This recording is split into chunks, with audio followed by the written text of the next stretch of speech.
أعوذ بالله من الشيطان الرجيم بسم الله الرحمن الرحيم رب اشرح لي صدري ويسر لي أمري واحلل عقدة من لساني يفقه قولي رب زدني علما اللهم فقهنا في الدين.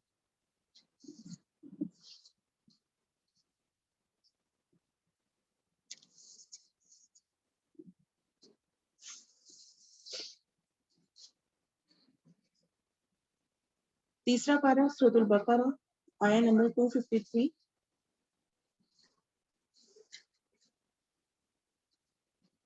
تلک الرسل فضلنا بعضهم على بعض. یہ رسول ہم نے ان کے بعض کو بعض پر فضیلت دی. ان میں سے کچھ وہ ہیں جن سے اللہ نے کلام کیا. کس سے اللہ نے کلام کیا تھا؟ موسیٰ علیہ السلام سے. اور ان کے بعض کو اس نے درجوں میں بلند کیا. اور ہم نے عیسیٰ ابن مریم کو واضح نشانیاں دی اور اسے پاک روح کے ساتھ قوت بخشی. اور اگر اللہ چاہتا تو جو لوگ ان کے بعد تھے آپس میں نہ لڑتے، اس کے بعد کہ ان کے پاس واضح نشانیاں آ چکی. اور لیکن انہوں نے اختلاف کیا، تو ان میں سے کوئی تو وہ تھا جو ایمان لایا اور ان سے کوئی وہ تھا جس نے کفر کیا. اور اگر اللہ چاہتا تو وہ آپس میں نہ لڑتے، اور لیکن اللہ کرتا ہے جو چاہتا ہے. تو یہ اللہ تعالیٰ کی طرف سے بعض نبیوں کو بعض نبیوں پر فضیلت ملی ہے. اور یہ فضیلت کیسی ہے؟ مجموعی نہیں، جزوی فضیلت ہے. یعنی کسی کو کوئی ایسا معجزہ عطا ہوا جو دوسرے کو نہیں ہوا.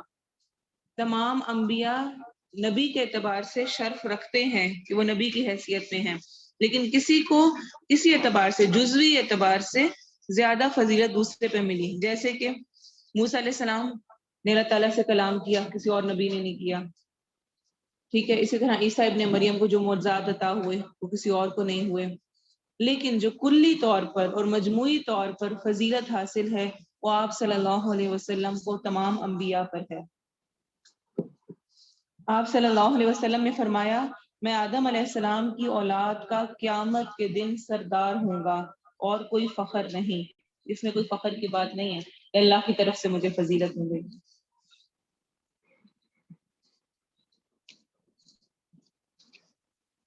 اے لوگو جو ایمان لائے ہو، اس میں سے خرچ کرو جو ہم نے تمہیں دیا ہے، اس سے پہلے کہ وہ دن آئے جس میں نہ کوئی خرید و فروخت ہوگی اور نہ کوئی دوستی اور نہ کوئی سفارش، اور کافر لوگ ہی ظالم ہیں. تو یہاں پر آپ دیکھیں گے جہاں پر بھی خرچ کرنے کی بات ہے نا، اکثر اوقات مال نہیں لکھا ہوا، رزق لکھا ہوا ہے. مال بہت لمیٹڈ ایک چیز ہے رزق کی. رزق ہر وہ نعمت ہے جو کہ انسان کو ملی ہوئی ہے، جس کو ہم نے سورۃ البقرہ کے شروع میں ڈسکس کیا تھا. تو اس میں سے خرچ کرو جو ہم نے تمہیں دیا. جو رزق، جو نعمت، جو کچھ ملا ہوا ہے اس میں سے خرچ کرنے کا حکم دیا گیا ہے. اور اس کے بعد آیت الکرسی شروع ہو رہی ہے. آیت الکرسی قرآن کی سب سے عظیم آیت ہے، سب سے بڑی آیت نہیں ہے. یہ ہمارے ہاں یہ کانسیپٹ ہے. آیت دین وہ بھی انشاءاللہ آج ہی ہم پڑھیں گے، سورۃ بقرہ میں ہی ہے. آیت دین قرآن کی سب سے بڑی آیت ہے. آیت الکرسی قرآن کی سب سے عظیم آیت ہے، اور یہ دونوں آیتیں سورۃ البقرہ میں ہی موجود ہیں. آیت الکرسی کی بے پناہ فضیلت ہے. مختلف مواقع پر ہمیں پڑھنے کا حکم دیا گیا ہے. ابی بن کعب رضی اللہ عنہ کہتے ہیں کہ نبی صلی اللہ علیہ وسلم نے فرمایا، اے ابو منذر، کیا تم جانتے ہو کہ تمہارے پاس اللہ کی کتاب میں سے کون سی آیت سب سے بڑی ہے؟ فرماتے ہیں، میں نے کہا اللہ اور اس کا رسول صلی اللہ علیہ وسلم بہتر جانتے ہیں.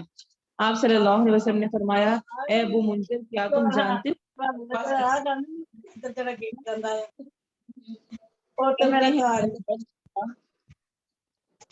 اللہ لا الہ الا هو الحی القیوم. ابی بن کعب کہتے ہیں کہ آپ صلی اللہ علیہ وسلم نے میرے سینے پر ہاتھ مارا اور فرمایا، اللہ کی قسم تم نے درست کہا، اے ابو منذر تمہیں یہ علم مبارک ہو. تو دوسرے کو انکریج کیا کہ وہ جواب دے اور اس کے جواب پر خوشی کا اظہار کیا. صحیح مسلم کی حدیث ہے. ہریرہ رضی اللہ عنہ سے ایک طویل حدیث ہے جس میں آتا ہے کہ آپ کو ایک زکوٰۃ الفطر کے خزانے پر مامون کیا گیا، اور آپ نے 3 دن تک ایک شخص کو پکڑا، اور تیسرے دن اس نے کہا کہ مجھے چھوڑ دو، اب میں نہیں آؤں گا. اور میں تمہیں ایسی بات بتاؤں گا جو کہ تمہارے لیے فائدہ مند ہوگی. تو اس نے کیا کہا تھا کہ جب تم بستر پر آؤ تو آیت الکرسی پڑھ لیا کرو، تو لازماً اللہ کی طرف سے تم پر ایک حفاظت کرنے والا مقرر ہوگا اور تمہارے صبح کرنے تک کوئی شیطان تمہارے قریب نہیں آئے گا. ابو ہریرہ نے اس مرتبہ بھی اسے چھوڑ دیا اور صبح جب نبی صلی اللہ علیہ وسلم کے پاس گئے تو آپ صلی اللہ علیہ وسلم نے پوچھا تمہارے قیدی کا کیا بنا جس کو تم نے پکڑا تھا؟ تو انہوں نے سارا قصہ سنا دیا. تو آپ صلی اللہ علیہ وسلم نے فرمایا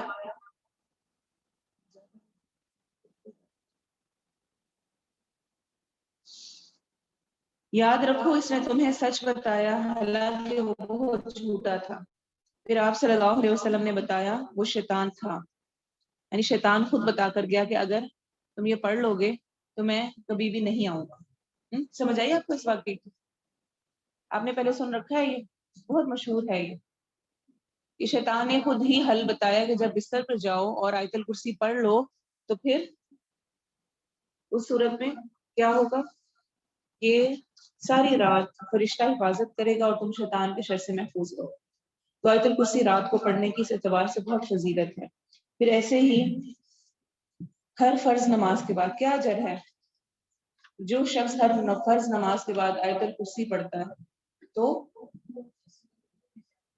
جنت میں داخلے میں سوائے موت کے اور کوئی چیز حائل نہیں ہوگی. تو اس لیے اگر ابھی تک عادت نہیں ہے تو اپنی عملی ڈائری، عمل کے پوائنٹس نا کوشش کیا کریں کچھ اپنے الگ سے لکھ لیا کریں. 2-3 تو لازمی ہونے ہی چاہیے نا ہر روز کے، زیادہ نہ بھی ہوں تو. آیت الکرسی کو نماز کے بعد پڑھنے کا معمول بنانا، فرض نماز کے بعد. ٹھیک ہے، اب ہم آیت الکرسی شروع کرتے ہیں. آیت الکرسی کی خاص وجہ سے ہے کہ اس میں اللہ تعالیٰ کا تعارف اور اس کی توحید بیان کی گئی ہے. اللہ لا الہ الا هو الحی القیوم، اللہ وہ ہے کہ اس کے سوا کوئی معبود نہیں، زندہ ہے، ہر چیز کو قائم رکھنے والا ہے، نہ اسے کچھ اونگ پکڑتی ہے اور نہ کوئی نیند. اسی کا ہے جو کچھ آسمانوں میں اور جو کچھ زمین میں ہے. کون ہے وہ جو اس کے پاس اس کی اجازت کے بغیر سفارش کرے؟ یاد رکھے کوئی اللہ کی مرضی کے بغیر سفارش نہیں کر سکتا، یہاں تک کہ قیامت کے دن نبی صلی اللہ علیہ وسلم بھی نہیں کر سکیں گے. نبی صلی اللہ علیہ وسلم بھی تب سفارش کے لیے جائیں گے تو وہ عرش کے نیچے سجدے میں گر کر دعائیں کرتے رہیں گے، اللہ کی تعریفیں بیان کریں گے جو اللہ تعالیٰ اس وقت آپ کو سکھائے گا. پھر اللہ تعالیٰ سر اٹھانے کا حکم دے گا اور ایک حد مقرر کر کے فرمائے گا کہ ان لوگوں کو جہنم سے نکال، ان لوگوں کو کر دو. اس کی بہت اچھی مثال میں نے سنی کہ جس طرح ایسا ہوتا ہے کہ کسی اسکول میں کسی چیف گیسٹ کو بلایا جاتا ہے اور اس سے انعامات دلوائے جاتے ہیں، تو اصل میں وہ چیف گیسٹ نہیں وہ گفٹس دے رہا ہوتا، وہ ہوتے اسکول کی طرف سے ہیں، لیکن چیف گیسٹ کو ایک اعزاز دیا جا رہا ہوتا ہے. تو ایسے ہی اللہ تعالیٰ قیامت کے دن اللہ کی طرف سے چھوٹ ہونی ہے، اس کی طرف سے نجات ہونی ہے، لیکن نبی صلی اللہ علیہ وسلم کو پروٹوکول دیا جائے گا کہ وہ بڑھ کر آگے ان کو جہنم سے آزاد کریں یا ان کے لیے سفارش کریں اور اس کی وجہ سے وہ جہنم سے آزاد ہوں. تو یہ عقیدہ تو بالکل ہونا ہی نہیں چاہیے کہ نبی صلی اللہ علیہ وسلم بچا لیں گے، وہ اللہ کے حکم سے. دیکھیں من ذا الذی یشفع عنده الا باذنہ، یہ ہم بار بار پڑھتے ہیں، اللہ کی اجازت کے بغیر کوئی سفارش نہیں کر سکے گا. وہ جانتا ہے جو کچھ ان کے سامنے اور جو ان کے پیچھے ہے، اور وہ اس کے علم میں سے کسی چیز کا احاطہ نہیں کرتے مگر جتنا وہ چاہے. اس کی کرسی آسمانوں اور زمین کو سموئے ہوئے ہے اور اسے ان دونوں کی حفاظت نہیں تھکاتی، اور وہی سب سے بلند سب سے بڑا ہے. دین میں کوئی زبردستی نہیں، لا اکراہ فی الدین. اچھا کیا مطلب زبردستی نہیں ہے؟ کوئی نماز پڑھتا ہے پڑھے، نہیں پڑھتا نہ پڑھے. کوئی کچھ کر رہا ہے اچھا کام تو ٹھیک ہے کرے، نہیں کرتا تو نہ کرے. نہیں، لا اکراہ فی الدین کا مطلب ہے کہ کسی کو دین اسلام میں شامل کرنے میں سختی نہیں ہے کہ آپ زبردستی پکڑ کے کسی کو مسلمان کر لیں. لیکن جب کوئی مسلمان ہو جائے گا تو اس پر تمام وہ چیزیں لاگو ہوں گی جو کہ اس کو کرنے کا حکم دیا گیا ہے. پھر یہ نہیں ہوگا کہ نہیں اب کوئی سختی نہیں ہے، دین اسلام میں سختی نہیں کرنی ہے. کسی اسکول میں، کہیں پر، کسی انسٹیٹیوٹ میں جب ایڈمیشن ہوتا ہے تو اسے باہر آپ جو مرضی کریں، لیکن اس کے اندر اس کے رولز کو فالو کرنا ضروری ہوتا ہے. ایسے ہی شریعت اسلامی ہے، جب آپ اسلام میں داخل ہو گئے ہیں تو جو اس کی حدود ہے اس کے اندر رہنا ضروری ہے، ان کو فالو کرنا ضروری ہے. اور اگر آپ نہیں کریں گے تو پھر آپ سے اس کے بارے میں پوچھ ہوگی، سختی ہوگی کہ آپ کیوں نہیں اس کو کر رہے ہیں. اور ابن عباس رضی اللہ عنہما نے فرمایا اس آیت کے شان نزول میں کہ جاہلیت میں اگر کسی عورت کے بچے زندہ نہ رہتے تو یہ نظر مان لیتی کہ اگر بچہ زندہ رہا تو اسے یہودی بنا دے گی. پھر جب بنو نذیر کو جلا وطن کیا گیا، یعنی جب مدینہ سے ایک یہود کا قبیلہ نکلا تو ان میں انصار کے کئی لڑکے تھے، عورتوں نے نظر مان کے ادھر دیے ہوئے تھے. انصار نے کہا ہم انہیں نہیں چھوڑیں گے، تو اس پر یہ آیت نازل ہوئی. یعنی زبردستی اب پکڑ کے ان کو مسلمان نہیں کیا جا سکتا، اس میں کوئی زبردستی نہیں ہے، وہ جب ہونا چاہیں گے تبھی ہوں گے. بلا شبہ ہدایت گمراہی سے صاف واضح ہو چکی. پھر جو کوئی باطل معبود کا انکار کرے اور اللہ پر ایمان لائے تو یقیناً اس نے مضبوط کڑے کو تھام لیا جسے کسی صورت ٹوٹنا نہیں، اور اللہ سب کچھ سننے والا، سب کچھ جاننے والا ہے. اللہ ولی الذین آمنوا یخرجهم من الظلمات الى النور. اللہ ان لوگوں کا دوست ہے جو ایمان لائے، وہ انہیں اندھیروں سے نکال کر روشنی کی طرف لاتا ہے. اور وہ لوگ جنہوں نے کفر کیا ان کے دوست باطل معبود ہیں، وہ انہیں روشنی سے نکال کر اندھیروں کی طرف لاتے ہیں. یہ لوگ آگ والے ہیں، وہ اس میں ہمیشہ ہمیشہ رہنے والے ہیں. تو اللہ تعالیٰ کیا فرما رہے ہیں؟ وہ نکالتا ہے ان کو اندھیروں میں سے نور کی طرف. آپ ہر جگہ پہ دیکھیں گے کہ اندھیرے کا ذکر ہوگا لیکن اس کے مقابلے میں نور ایک کا. تو نور اور ہدایت ایک ہے، صراط مستقیم کا راستہ ایک ہے، اور گمراہی کے بے شمار راستے ہیں. اسی لیے یہاں پہ ظلمات جمع لی گئی ہے کہ اندھیرے بہت سے ہیں لیکن نور ایک ہی ہے. الم تروا الی الذی حاج ابراہیم، کیا تو نے اس شخص کو نہیں دیکھا جس نے ابراہیم علیہ السلام سے اس کے رب کے بارے میں جھگڑا کیا، اس لیے کہ اللہ نے اسے حکومت دی تھی.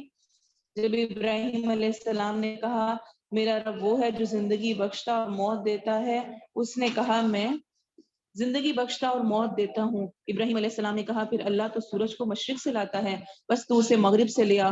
تو وہ جس نے کفر کیا تھا حیرت زدہ رہ گیا، اور اللہ ظالم لوگوں کو ہدایت نہیں دیتا. تو یہ عقلی طور پر انہوں نے ان کو رد کیا.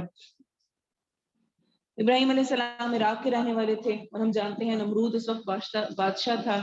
اور اس نے جب ابراہیم علیہ السلام نے دعوت دی تو اس نے کہا کہ میں تو سب کچھ کر سکتا ہوں. اس پر ابراہیم علیہ السلام نے جو اپنے رب کا تعارف پیش کیا وہ کیا تھا کہ میرا رب زندگی اور موت دونوں دے سکتا ہے. تو اس کے بارے میں اسرائیلی روایات آتی ہے کہ اس نے ایک شخص کو بلایا، اس کو سزا ملی ہوئی تھی، لیکن اس کی کوئی سند ہمیں کچھ پتا نہیں کہ واقعی ایسا ہوا تھا یا نہیں. البتہ اس کا ایسا کرنا بہرحال کافی نہیں تھا، کیونکہ ابراہیم علیہ السلام نے عقلی طور پر جو رد دیا وہی اس کو نیچا کرنے کے لیے کافی تھا. کہ جب ابراہیم علیہ السلام نے کہا ٹھیک ہے چلو تم نے یہ کر لیا، اب سورج کو مشرق سے نکال کے دکھاؤ، بس تو اسے مغرب سے لے کر آ، اللہ مشرق سے نکالتا ہے. اب یہ کر سکتا نہیں کر سکا. اور بہت دفعہ عقلی دلائل بہت ضروری ہوتے ہیں. وہ جس نے کفر کیا تھا حیرت زدہ رہ گیا، اور اللہ ظالم لوگوں کو ہدایت نہیں دیتا. یہ اللہ کی طرف سے خاص اللہ کی رحمت ہوتی ہے کہ انسان کو وقت پر صحیح طرح سے جواب دینا آ جائے. بحث مباحثے نہیں کرنے ہوتے، لیکن عقلی طور پر کبھی کبھار کچھ ایسے جملے چاہیے ہوتے ہیں جو کہ آپ کے صحیح ہونے پر دلالت کرے. یا اس شخص کی طرح جو ایک بستی پر گزرا اور وہ اپنی چھتوں پر گری ہوئی تھی، اس نے کہا اللہ اس کو اس کے مرنے کے بعد کیسے زندہ کرے گا؟ تو اللہ نے اسے 100 سال تک موت دے دی، پھر اسے زندہ کیا. فرمایا تو کتنی دیر رہا ہے؟ اس نے کہا میں 1 دن یا دن کا کچھ حصہ رہا ہوں. فرمایا بلکہ تو 100 سال رہا ہے. تو اپنے کھانے اور اپنے پینے کی چیزیں دیکھ کہ بگڑی نہیں، اور اپنے گدھے کو دیکھ، اور تاکہ ہم تجھے لوگوں کے لیے ایک نشانی بنائیں. اور ہڈیوں کو دیکھ ہم انہیں کیسے اٹھا کر جوڑتے ہیں، پھر ان کو گوشت پہناتے ہیں. پھر جب اس کے لیے خوب واضح ہو گیا تو اس نے کہا میں جانتا ہوں کہ بے شک اللہ ہر چیز پر پوری طرح قادر ہے. اور جب ابراہیم علیہ السلام نے کہا اے میرے رب مجھے دکھا تو مردوں کو کیسے زندہ کرے گا؟ فرمایا اور کیا تو نے یقین نہیں کیا؟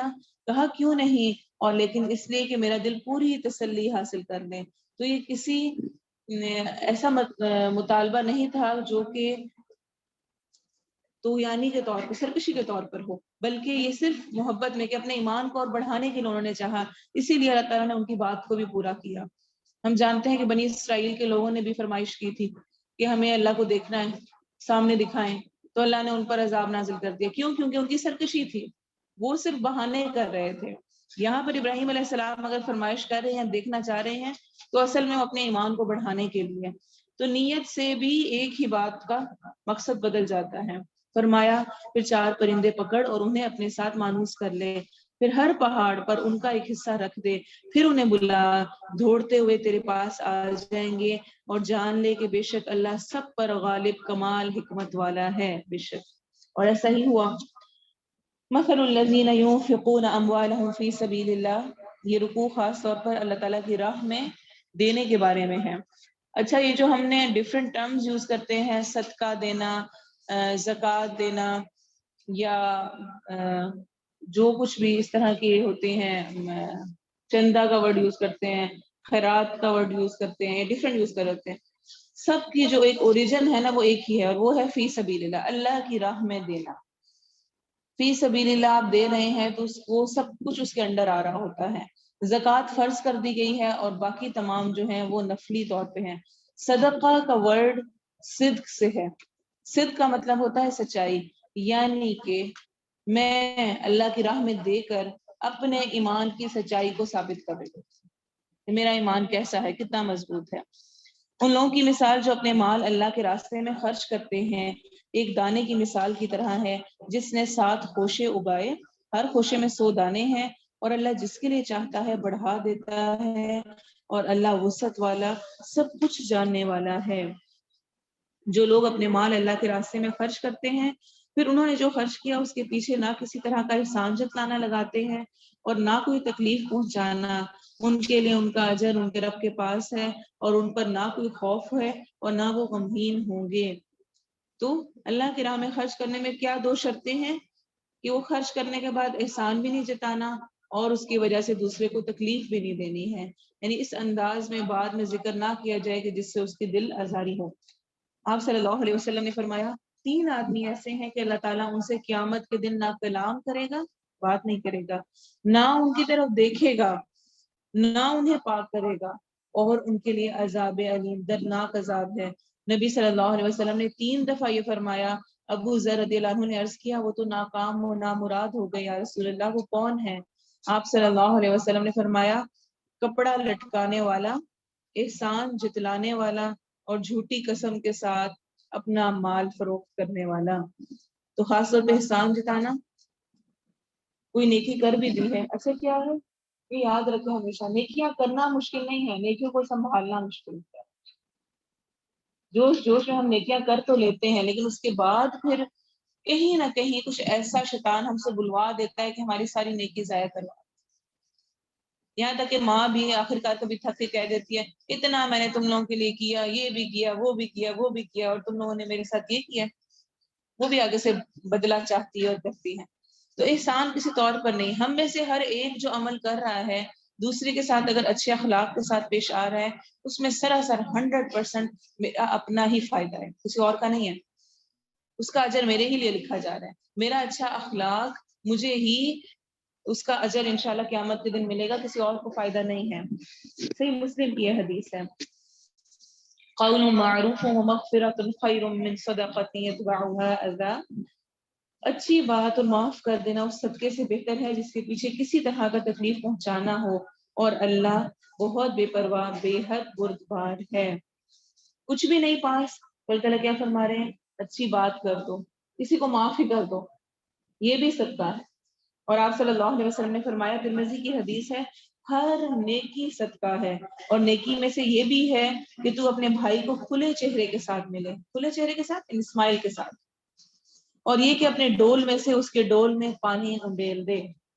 کتنا چھوٹا سا کام ہے، ایک ایگزامپل دی گئی ہے، یعنی کسی کے ہاتھ میں پانی آپ پکڑ کے اس کے ساتھ ہیلپ کروا دیں پانی کو ڈلوانے میں، یا گلاس میں ڈلوا کے رکھنے میں، افطاری کے وقت جس طرح ہوتا ہے، یا ملنے ملانے میں، کچھ بھی نہیں آپ کر رہے ہیں۔ اچھا کہ کیا اس سے کوئی فرق پڑتا ہے کہ اگر ہم نے منہ بنایا ہوا ہے اور ہم دوسرے سے مل رہے ہیں، شکل بنا کے السلام علیکم کر رہے ہیں، دیکھ بھی نہیں رہے اس کی طرف، کوئی فرق پڑتا ہے دوسرے کو؟ ذہنی طور پہ دوسرا ٹیز ہوتا ہے. تو یہ بھی ایک بہت بڑا صدقہ ہے کہ انسان کھلے چہرے کے ساتھ ملے. آپ صلی اللہ علیہ وسلم کا معمول تھا یہ کہ جب آپ کسی سے ملتے تو آپ مکمل طور پہ متوجہ ہو کے ملتے. آپ ایسے بھی نہیں ملتے ہوتے تھے کہ آپ کا منہ دوسری طرف ہے اور کوئی سلام کر رہا ہے تو آپ اس کو ادھر سے سلام کا جواب دے رہے ہیں. آپ پورے اس کی طرف متوجہ ہو کے جواب دیتے تھے اور اسمائل کے ساتھ دیتے تھے. کوئی اور بات نہ ہو, کچھ بھی نہ ہو, صرف آپ مسکراہٹ کے ساتھ دوسرے کو سلام کر دیں. گھر گئے ہیں, گھر سے نکلے ہیں, گھر والوں کو بھیجا ہے, واپس گھر آئے ہیں, اسی سے بہت فرق پڑ جاتا ہے گھر کے ماحول کو. بچے آئے ہیں اسکول سے اور آپ شکل بنا کے بیٹھے ہوئے ہیں, شوہر آیا تو آپ کی بری حالت ہے, رونے والے ہوئے ہیں, تو اس گھر کا ماحول, وہ کوئی بات ہو نہ ہو, اتنا ہی کافی ہے گھر کے ماحول کو خراب کرنے کے لیے.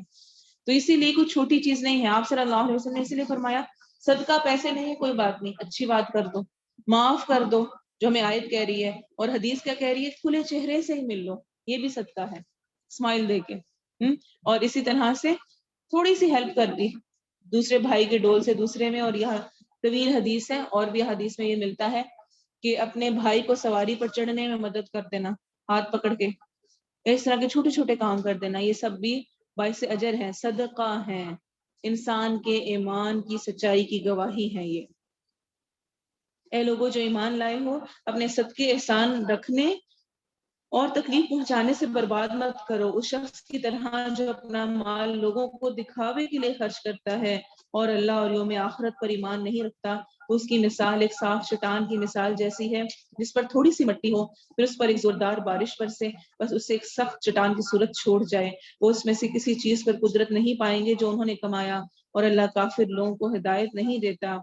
اور ان لوگوں کی مثال جو اپنے مال اللہ کی رضا چاہتے ہوئے اور اپنے دلوں کو ثابت رکھتے ہوئے خرچ کرتے ہیں, اس باغ کی مثال جیسی ہے جو کسی اونچی جگہ پر ہو, جس پر ایک زبردست بارش برسے تو وہ اپنا پھل دگنا دے. بس اگر اس پر زور کی بارش نہ برسے تو کچھ شبنم, اور اللہ جو کچھ تم کر رہے ہو اسے خوب دیکھنے والا ہے. باغ اونچا ہوگا, زیادہ بارش ہوگی, زیادہ فائدہ ہوگا, کم بھی ہوتی ہے تو بہرحال وہ فائدہ مند ہی ہوگا. یعنی کہ اللہ کی راہ میں خرچ کرنے سے اس کو تشبیہ دی گئی ہے. کیا تم میں سے کوئی پسند کرتا ہے کہ اس کا کھجوروں اور انگوروں کا ایک باغ ہو جس کے نیچے سے نہریں بہتی ہوں, اس کے لیے اس میں ہر قسم کے کچھ نہ کچھ پھل ہوں, اور اسے بڑھاپا آ پہنچے اور اس کے کمزور بچے ہوں, پھر اسے ایک بگولا آ پہنچے جس میں ایک آگ ہو تو وہ بالکل جل جائے. اسی طرح اللہ تمہارے لیے کھول کر آیات بیان کرتا ہے تاکہ تم سوچو.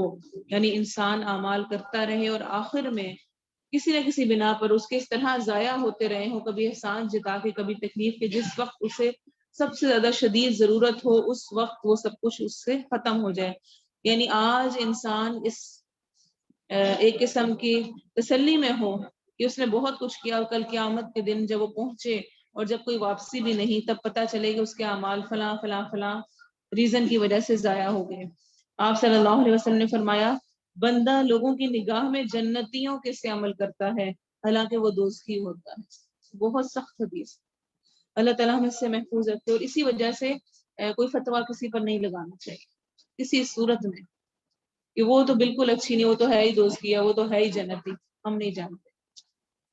بندہ لوگوں کی نگاہ میں جنتیوں کے سے عمل کرتا ہے حالانکہ وہ دوزخی ہوتا ہے, اور بعض دفعہ بندہ لوگوں کی نگاہ میں دوزخیوں کے سے عمل کرتا ہے حالانکہ وہ جنتی ہوتا ہے. اور اعمال کا دار و مدار تو آخری وقت کے اعمال پر ہے. ہم نے آج تک یہ حدیث بہت پڑھی ہوئی ہے نا, انما الاعمال بالنیات, اعمال کا دار و مدار نیتوں پر ہے. یہ والی حدیث بھی ہے انما الاعمال بخواتیمها, بے شک اعمال کا دار و مدار ان کے خاتمے پر ہے. جیسی اینڈنگ ہوگی ویسا ہی ریوارڈ, جیسا خاتمہ ہوگا ویسا ہی آخر ہوگا. نیکیاں برائیوں کو ختم کرتی ہیں, برائیاں نیکیوں کو. اگر پچھلی زندگی میں برائیاں ہوئی اور اب اچھائیاں ہونے لگ گئیں تو انشاءاللہ پچھلی برائیاں مٹ جائیں گی. لیکن پہلے نیکیاں تھیں اور پھر گئے تو پھر جو نیکیاں کی ہوئی تھی وہ بھی ساری مائنس ہوتی ہے. تو اس لیے سے ڈرنا چاہیے. اے لوگوں جو ایمان لائے ہو, ان پاکیزہ چیزوں میں سے خرچ کرو جو تم نے کمائی ہیں, اور ان میں سے بھی جو ہم نے تمہارے لیے زمین سے نکالی ہیں, اور اس میں سے گندی چیز کا ارادہ نہ کرو، ردی چیز کا ارادہ نہ کرو جسے تم خرچ کرتے ہو، حالانکہ تم اسے کسی صورت لینے والے نہیں، یعنی اگر تمہیں خود دی جائے تو تم نہیں لوگے، مگر یہ کہ اس کے بارے میں آنکھیں بند کر لو اور جان لو کہ بے شک اللہ بڑا بے پرواہ بے حد خوبیوں والا ہے۔ یہ خاص طور پر اصحاب الصفا کے بارے میں نازل ہوئی، اس کی جو حدیث ملتی ہے ہمیں ترمذی میں وہ میں آپ کے سامنے پڑھوں گی۔ براء بن عازب رضی اللہ عنہ فرماتے ہیں کہ یہ آیت ہم انصار کے بارے میں اتری، ہم کھجوروں والے تھے تو ہر آدمی اپنے درختوں میں سے زیادہ یا کم درختوں کے مطابق لے کر آتا، کوئی آدمی ایک خوشہ اور کوئی دو خوشے لا کر مسجد میں لٹکا دیتا۔ اہل الصفا کے پاس کھانے کو کچھ نہیں ہوتا تھا تو ان میں سے جب کسی کو بھوک لگتی تو وہ خوشے کے پاس آ کر اپنے عصے سے ضرب لگاتا تو اس میں سے نیم پختہ اور پختہ کھجوریں گر پڑتی اور وہ کھا لیتا۔ کچھ لوگ جنہیں نیکی میں رغبت نہ تھی وہ نکمے اور ردی خوشے لے آتے اور ایسے خوشے بھی جو ٹوٹے ہوئے ہوتے اور انہیں لٹکا دیتے، تو اللہ تعالیٰ نے یہ آیت نازل فرمائی وَلَا تَيَمَّمُوا الْخَبِيثَ مِنْهُ تُنْفِقُونَ وَلَسْتُمْ بِآخِذِيهِ إِلَّا أَن تُغْمِضُوا فِيهِ، مطلب یہ کہ اگر تم میں سے کسی کو اس جیسا تحفہ دیا جائے جو اس نے دیا ہے تو اسے کسی صورت نہ لے مگر چشم پوشی اور حیا کی وجہ سے۔ براء رضی اللہ عنہ فرماتے ہیں اس کے بعد ہم میں سے ہر ایک اپنی سب سے عمدہ چیز لے کر آتا ہے۔ صحیح ترمذی کی صحیح حدیث ہے۔ اب ذرا یہیں پر اپنے آپ کو بھی جائزہ لے لیں، ہم جب اللہ کی راہ میں نکالتے ہیں تو کیسا نکالتے ہیں؟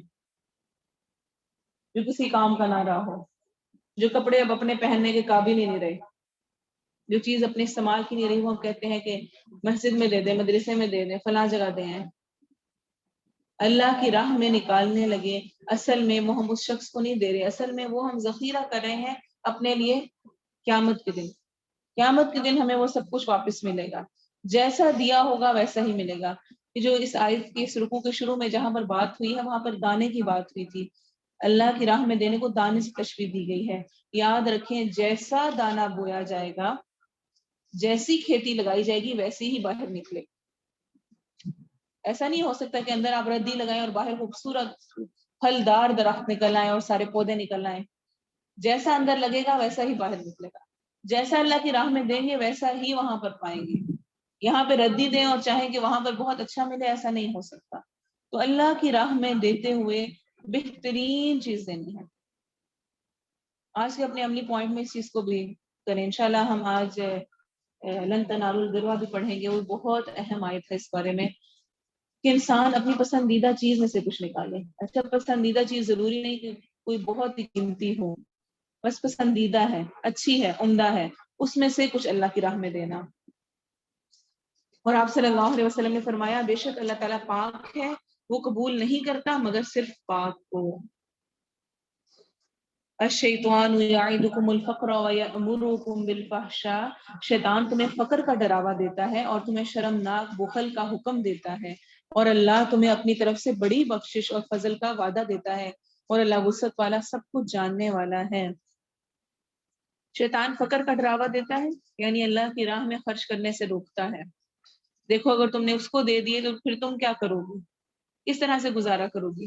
اپنا سوٹ ہم جتنا مرضی مہنگا لے لیں لیکن دوسرے کسی غریب کو دیتے ہوئے، کسی ضرورت مند کو دیتے ہوئے ہمارے پاس پیسے ختم ہو جاتے ہیں۔ اور بہت سارے ایسے مواقع شیطان ہمیں فقر کا ڈر دے رہا ہوتا ہے۔ اللہ تعالیٰ کیا فرما رہے ہیں کہ شیطان کی چال ہے، اور دوسرا کام وہ کیا کرتا ہے، وَيَأْمُرُكُمْ بِالْفَحْشَاءِ، اور وہ تمہیں بے حیائی والے کاموں کی طرف لے کر جاتا ہے۔ الفحشاء کوئی بھی قول یا فعل جس میں بہت بڑی قباحت ہو، جیسے کہ زنا ہے، قوم لوط کا عمل ہے، اور اس طرح کی جو بے حیائی والی چیزیں ہیں ان کو فحشاء کہا جاتا ہے۔ تو یاد رکھیں کہ اللہ کی راہ میں دینے سے کبھی مال کم نہیں ہوتا، ہمیشہ بڑھتا ہی ہے۔ آپ صلی اللہ علیہ وسلم نے فرمایا ہر روز جب بندے صبح کرتے ہیں تو دو فرشتے نازل ہوتے ہیں، ان میں سے ایک دعا کرتا ہے اے اللہ خرچ کرنے والے کو اس کی جگہ دے، اور دوسرا بد دعا کرتا ہے اے اللہ ہاتھ روکنے والے کے مال کو تلف کر دے۔ صحیح بخاری کی حدیث ہے۔ اور آپ صلی اللہ علیہ وسلم نے فرمایا 3 دفعہ قسم کھا کے فرمایا تھا صدقہ مال کو کچھ بھی کم نہیں کرتا ہے، صدقے سے مال کم نہیں ہوتا، اللہ کسی اور طریقے سے دے دیتا ہے۔ اور جب ہم نہ دے رہے ہوں تو اللہ کی طرف سے کوئی بیماری آ جاتی ہے، پیسے وہاں نکل جاتے ہیں، کوئی اور ایکسیڈنٹ ہو جاتا ہے، کوئی اور چیز خراب ہو جاتی ہے گھر کی، اس کو ٹھیک کرانا پڑتا ہے، کوئی اور نقصان ہو جاتا ہے، لیکن ہم سمجھتے نہیں ہیں یہ جو یہ وعدہ کیا گیا نا کہ صدقے سے مال میں برکت ہوگی تو واقعی ہوگی، اس کو مان کر عمل کر کے جب بھی اگر آپ کوشش کریں اور کر کے دیکھیں گے تو یقین مانے کبھی انسان نہ مراد نہیں ہوتا، واقعی اس کو اس کا بدل مل جاتا ہے، لازمی نہیں فوراً ملے لیکن کچھ عرصے میں کچھ وقت میں وہ اس کا فائدہ دیکھ لیتا ہے۔ دانائی عطا کرتا ہے جسے چاہتا ہے، اور جسے دانائی عطا کی جائے تو بلا شبہ اسے بہت زیادہ بھلائی دے دی گی۔ حکمت، دانائی اور نصیحت قبول نہیں کرتے مگر جو عقل والے ہیں، اور تم جو بھی خرچ کرو، کوئی خرچ یا نظر مانو کوئی نظر، تو بے شک اللہ اسے جانتا ہے اور ظالموں کے لیے کوئی مدد کرنے والا نہیں ہے۔ نظر ماننا کیا ہوتا ہے کہ مثلا میں کہوں یا اللہ اگر میں پیپروں میں پاس ہو گئی تو اس کے بعد میں 3 روزے رکھوں گی، یا میں اتنے نفل پڑھوں گی، یا میں اتنے پیسے دوں گی، اس کو نظر ماننا کہتے ہیں۔ نظر ماننا دین اسلام میں پسندیدہ نہیں ہے، بالکل بھی پسندیدہ نہیں ہے۔ آپ صلی اللہ علیہ وسلم نے فرمایا نظر نہ مانا کرو، اس لیے کہ نظر تقدیر میں طے شدہ کاموں میں کچھ فائدہ نہیں دیتی، جو لکھا ہوا اس نے ویسے ہی ہونا ہے، ہماری نظر ماننے سے کچھ فرق نہیں پڑے گا۔ صرف اتنا ہوتا ہے کہ بخیل سے مال نکل آتا ہے، کہ جو ویسے نہیں دے رہا ہوتا نا وہ اس طرح شرط لگا کے اللہ کے ساتھ دے دیتا ہے، صحیح مسلم کی حدیث ہے، یعنی وہ شرط لگا لیتا ہے، اور ایک قسم کی شرط ہے نعوذ باللہ ہم اللہ تعالیٰ سے کہیں جس طرح کہ ہم اپنے ماتحتوں سے بچوں سے کہتے ہیں یہ کام کرو گی تو یہ چیز دوں گی، کہتے ہیں نا ایسے، تو اللہ تعالیٰ کی ذات بہت عظیم ہے، یہ پسندیدہ نہیں ہے کہ ہم کہیں یا اللہ اگر آپ نے میرا یہ کام کر دیا تو پھر میں یہ کروں گی۔ پسندیدہ کیا ہے؟ آپ 3 روزے رکھیں مثلا، آپ نفل پڑھیں، آپ اللہ کی راہ میں دیں، اور اس عمل کرنے کے بعد اللہ سے دعا مانگیں، ایاک نعبد و ایاک نستعین، پہلے عبادت عمل پھر اللہ سے مدد مانگنی ہے۔ ہم کیا کرتے ہیں، چاہتے ہیں کہ پہلے ہمیں وہ ملے اس کے بعد ہم کریں گے، ہم شرائط لگاتے ہیں، وہ پسندیدہ نہیں ہے۔ لیکن اگر آپ عمل کریں اچھا نیک اور اس کے واسطے سے آپ دعا کریں کہ یا اللہ میرے لیے اس کام میں آسانی کر دے، تو اس میں کوئی حرج نہیں ہے۔ اگر تم صدقے ظاہر کرو تو یہ اچھی بات ہے، اور اگر انہیں چھپاؤ اور انہیں محتاجوں کو دے دو تو یہ تمہارے لیے زیادہ اچھا ہے، اور یہ تم سے تمہارے کچھ گناہ دور کرے گا، اور اللہ اس سے جو تم کر رہے ہو پوری طرح باخبر ہے۔ تو صدقے چھپا کر دینا اس کی زیادہ فضیلت ہے، ظاہر کر دیے جائیں تو اس میں بھی کوئی حرج نہیں ہے۔ جیسا کہ ہم جانتے ہیں کہ غزوات میں غزوہ تبوک کے موقع پر عمر رضی اللہ عنہ اپنے گھر کا آدھا مال لائے تھے، ابو بکر صدیق پورا مال لے آئے تھے، تو کیا ہے، ترغیب ہوتی ہے، سامنے دینے میں بھی حرج نہیں ہے۔ زکوٰۃ خاص طور پہ دوسروں کے سامنے دی جائے تاکہ لوگوں کو یاد دہانی ہو، ترغیب ہو، وہ بھی اپنی زکوٰۃ ادا کریں۔ لیکن جو خفیہ دیا ہوا صدقہ ہے جس کو آپ کے اور اللہ کے سوا کوئی نہیں جانتا، وہ بہت ہی اعلیٰ صدقہ ہوتا ہے، اس میں کسی ریاکاری کا خدشہ نہیں ہوتا کہ کوئی دیکھے گا اور تعریف کرے گا، وہ صرف آپ کے اور اللہ کے درمیان ہے۔ اسی لیے اس کے بارے میں بے شمار ہمیں روایات ہیں خفیہ صدقے کی فضیلت کے بارے میں۔ آپ صلی اللہ علیہ وسلم نے جن 7 آدمیوں کا ذکر کیا ہے اور اس طرح چھپا کے کرتا ہے کہ اس کے بائیں ہاتھ کو بھی خبر نہیں ہوتی، تو کل قیامت کے دن اللہ کے عرش کے سائے تلے ہوگا۔ اور اسی طرح سے صحیح بخاری کی وہ روایت بھی آپ نے سنی ہوگی کہ ایک شخص نے ایک رات کو صدقہ دیا خفیہ طور پہ، تو ایک دن چور کو دیا گیا، ایک دن زانیہ کو دیا گیا، اور ایک دن ایک غنی کو دے دیا، امیر کو دے دیا، تو وہ بڑا پریشان ہو کیا تھا خفیہ صدقہ دینے کے چکر پہ، اور رات کو جا کے جو اس کو ملتا اس کو پھڑا دیتا۔ تو آخر میں کیا ہوا تھا اس حدیث میں کہ اس کے تمام صدقات کو کہا گیا قبول کر لیے گئے ہیں۔ اچھا یہاں پر یہ بات میں اس لیے کر رہی ہوں کہ ہم اس رولے میں بھی بہت زیادہ رہتے ہیں کہ پتہ نہیں وہ مستحق ہے کہ نہیں ہے، اور ہم کسی کو دے دیتے ہیں اور کوئی اور کہتا ہے وہ تو اچھی خاصی کھاتی پیتی ہے، تو ہمارا دل خراب ہو جاتا ہے ہم نے اس کو کیوں دے دیا۔ تو ہمیں صرف اور صرف ظاہر پر معاملہ کرنا ہے، ہمارا دین اسلام ہمیں یہی سکھاتا ہے، نبی صلی اللہ علیہ وسلم کی سیرت ہمیں یہ سکھاتی ہے۔ منافقین آتے تھے اور وہ اپنے عذر بہانے پیش کرتے تھے، آپ صلی اللہ علیہ وسلم ان کو جانتے تھے، آپ کو منافقین کے نام بتا دیے گئے تھے، لیکن آپ ان سے ظاہر پر ہی معاملہ کرتے تھے۔ آپ اسے یہ نہیں کہتے مجھے پتا ہے تم جھوٹ بول رہے ہو، مجھے پتا ہے تمہارے دل میں کیا ہے، تم کیسے ہو۔ تو اس لیے جب بھی اللہ کی راہ میں دیں ظاہر پر معاملہ کریں، دوسرا کہہ رہے کہ اس کو یہ مسئلہ یا مشکل ہے تو ٹھیک ہے، اس کو واقعی یہ مسئلہ مشکل ہوگی، اپنی طرف سے دے دیں، آگے وہ واقعی مستحق تھا نہیں تھا، اس نے اس مال کو کیا کیا، وہ اس کا اور اللہ کا معاملہ۔ آپ کے ذمے جو آپ تک پہنچا ہے اس کے لیے جو آپ کر سکتے ہیں وہ کرنا ہے۔ لیس علیک ھداھم ولکن اللہ یہدی من یشاء، تیرے ذمے انہیں ہدایت دینا نہیں، اور لیکن اللہ ہدایت دیتا ہے جسے چاہتا ہے۔ اور تم خیر میں سے جو بھی خرچ کرو گے تو تمہارے اپنے ہی لیے ہے، اور تم خرچ نہیں کرتے مگر اللہ کا چہرہ طلب کرنے کے لیے، اور تم خیر میں سے جو بھی خرچ کرو گے وہ تمہیں پورا ادا کیا جائے گا، اور تم پر ذرا برابر ظلم نہیں کیا جائے گا۔ تو کوئی بھی خیر، کوئی بھی خرچ کرنا، ایک تو ہے انسانوں پر، انسانوں کے علاوہ جانوروں پر بھی خرچ کرنا، ان کو بھی کسی طور پر بھی ان کی مدد کرنا، وہ بھی باعث اجر ہے۔ حدیث میں آتا ہے، جس میں ہم جانتے ہیں کہ ایک شخص نے پیاسے کتے کو پانی پلایا تھا، اس کی وجہ سے وہ جہنم سے نجات پا گیا، اور ایک عورت نے ایک بلی کو قید کیا ہوا تھا، اس کی وجہ سے اس کے لیے جہنم لکھتی گئی۔ تو یہ واقعات ہمیں کیا بتا رہے ہیں کہ ان جانوروں کے ساتھ بھی حسن سلوک ضروری ہے۔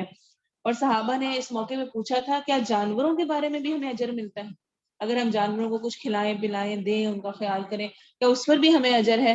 تو آپ صلی اللہ علیہ وسلم نے فرمایا تھا جو بھی تر جگر والا یعنی جاندار ہے اس میں اجر ہے، جو بھی فیلنگ احساسات رکھتا ہے، تر جگر والا ہے یعنی جاندار ہے۔ صحیح بخاری کی حدیث ہے یہ صدقات ان محتاجوں کے لیے ہیں جو اللہ کے راستے میں روکے گئے ہیں، زمین میں سفر نہیں کر سکتے، نہ واقف انہیں سوال سے بچنے کی وجہ سے مالدار سمجھتا ہے، تو انہیں ان کی علامت سے پہچان لے گا، وہ لوگوں سے لپٹ کر نہیں مانگتے، اور تم خیر میں سے جو خرچ کرو گے تو یقیناً اللہ اسے خوب جاننے والا ہے۔ للفقراء، محتاج جو کہ اللہ کے راستے میں روکے گئے ہیں۔ اب جو خرچ کرنے کی ساری کنڈیشن، ساری فضیلت بتا دی گئی، تو اس میں اب بتایا جا رہا ہے سب سے اعلیٰ کن لوگوں پر خرچ کرنا ہے؟ جو اللہ کی راہ میں لگے ہوئے ہیں، سفید پوش ہیں، زمین میں سفر نہیں کر سکتے، ان کو دیکھ کر عام لوگوں کو لگے گا نہیں کہ وہ ان کے پاس مال نہیں ہے، وہ اس طرح سے اپنے خودداری میں ہوتے ہیں، لیکن وہ لپٹ کر مانگتے نہیں ہیں، انسان ان کی حالت سے جان لیتا ہے۔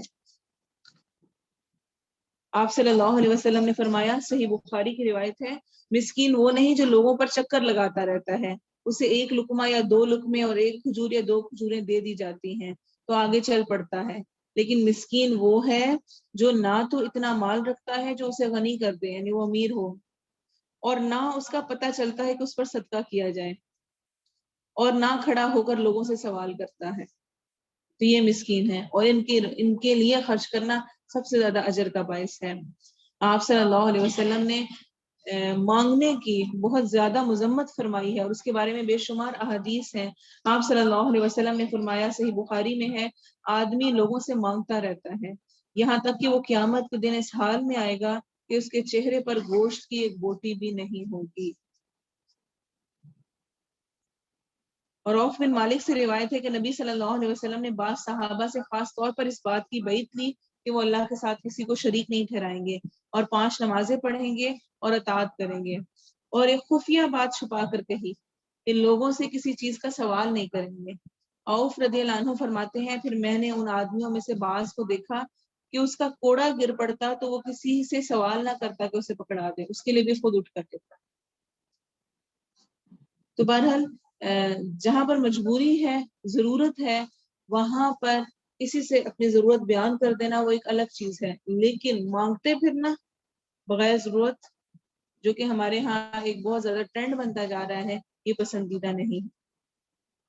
وہ لوگ جو اپنے اموال رات اور دن چھپے اور کھلے خرچ کرتے ہیں، سو ان کے لیے ان کا اجر ان کے رب کے پاس ہے، اور ان پر نہ کوئی خوف ہے اور نہ وہ غمگین ہوں گے۔ یعنی مال کو اتنا خرچ کرتے ہیں کہ وہ دن میں بھی، رات میں بھی، چھپے بھی کھلے بھی، ہر حال میں خرچ کر رہے ہوتے ہیں۔ تو اللہ تعالیٰ کیا فرما رہے ہیں؟ اجر کی لمٹ نہیں بتائی، اجرہم عند ربہم، بے شمار اجر ہے ان کے رب کے پاس۔ صدقے کے مقابل میں سود ہے، اسی لیے اگلی آیات میں اس کا ذکر ہے۔ وہ لوگ جو سود کھاتے ہیں کھڑے نہیں ہوں گے مگر جیسے وہ شخص کھڑا ہوتا ہے جسے شیطان نے چھو کر خپتی بنا دیا ہو، باولا کر دیا ہو، اس لیے کہ انہوں نے کہا تجارت تو سود ہی کی طرح ہے، حالانکہ اللہ نے تجارت کو حلال کیا اور سود کو حرام کیا۔ پھر جس کے پاس اس کے رب کی طرف سے کوئی نصیحت آئے بس وہ باز آ جائے تو جو پہلے ہو چکا وہ اسی کا ہے اور اس کا معاملہ اللہ کے سپرد ہے، اور جو دوبارہ ایسا کرے تو وہی آگ والے ہیں، اس میں ہمیشہ ہمیشہ رہنے والے ہیں۔ الربا کا مطلب ہوتا ہے بڑھنا، زیادہ ہونا، اور شریعت کی اصطلاح میں قرض دے کر اصل مال سے جو زیادہ لیا جاتا ہے، یعنی مدت گزر گئی اور اس کے بعد اگلی مدت کو بڑھانے کے لیے جو اور مال اوپر لیا جاتا ہے وہ سود کہلاتا ہے، جس کو حرام قرار دیا گیا ہے۔ آپ صلی اللہ علیہ وسلم نے لعنت فرمائی ہے سود کھانے والے پر، سود دینے والے پر، سود کا لکھنے والے پر، اور سودی لین دین کے گواہوں پر، اور آپ صلی اللہ علیہ وسلم نے فرمایا وہ سب کے سب گناہ میں برابر ہے۔ جو گواہی دے رہا ہے، جو لکھ رہا ہے، جو کچھ اس میں شامل ہے۔ صحیح مسلم کی حدیث ہے۔ یمحق اللہ الربا ویربی الصدقات واللہ لا یحب کل کفار اثیم۔ اللہ سود کو مٹاتا ہے اور صدقات کو بڑھاتا ہے، اور اللہ کسی ایسے شخص سے محبت نہیں رکھتا جو سخت ناشکرا، سخت گناہ گار ہو۔ احمد کی حدیث ہے، آپ صلی اللہ علیہ وسلم نے فرمایا سود چاہے کتنا ہی بڑھ جائے انجام اس کا قلت ہی ہوگا۔ دیکھنے میں لگ رہا ہے کہ بہت فائدہ ہو رہا ہے، بڑا فائدہ مل رہا ہے، لیکن اس کا اینڈ کیا ہوگا؟ قلت، کمی ہی ہوگی۔ اور اسی طرح آپ صلی اللہ علیہ وسلم نے صدقات کے بڑھانے میں جو ہمیں ایک خوشخبری دی ہوئی ہے کہ آپ صلی اللہ علیہ وسلم نے فرمایا جو شخص پاک کمائی میں سے ایک کھجور بھی صدقہ کرے اور اللہ تعالیٰ پاک مال ہی کو قبول کرتا ہے تو اللہ تعالیٰ اسے اپنے دائیں ہاتھ سے قبول فرماتا ہے، پھر اسے صدقہ کرنے والے کے لیے اس طرح پالتا پوستا ہے جس طرح تم میں سے کوئی اپنے گھوڑی کے بچے کی پرورش کرتا ہے، حتیٰ کہ وہ صدقہ بڑھ کر پہاڑ کی طرح ہو جاتا ہے۔ دیا تھوڑا سا اور اللہ اسے ہمارے لیے بڑھاتا ہے یہاں تک کہ قیامت کے دن انسان حیران رہ جائے گا کہ وہ تھوڑا سا دیا ہوا پہاڑ بن گیا۔ اور کون سا پہاڑ بنے گا؟ جتنے اخلاص اور مشقت اور دل جوئی کے ساتھ دیا گیا ہو۔ بے شک جو لوگ ایمان لائے اور انہوں نے نیک عمل کیے اور نماز قائم کی اور زکوٰۃ دی، ان کے لیے ان کا اجر ان کے رب کے پاس ہے اور ان پر نہ کوئی خوف ہے اور نہ وہ غمگین ہوں گے۔ اے لوگو جو ایمان لائے ہو اللہ سے ڈرو اور سود میں سے جو باقی ہے چھوڑ دو اگر تم مومن ہو، یعنی جو پہلے سود کا کام جو کچھ کر چکے ہو وہ سب کو چھوڑ دو۔ پھر اگر تم نے یہ نہ کیا تو اللہ اور اس کے رسول کی طرف سے بڑی جنگ کے اعلان سے آگاہ ہو جاؤ، اور اگر توبہ کر لو تو تمہارے لیے تمہارے اصل مال ہے، نہ تم ظلم کرو گے اور نہ تم پر ظلم کیا جائے گا، اور اگر کوئی تنگی والا ہو تو آسانی تک مہلت دینا لازم ہے، اور یہ بات کہ صدقہ کر دو تمہارے لیے بہتر ہے اگر تم جانتے ہو۔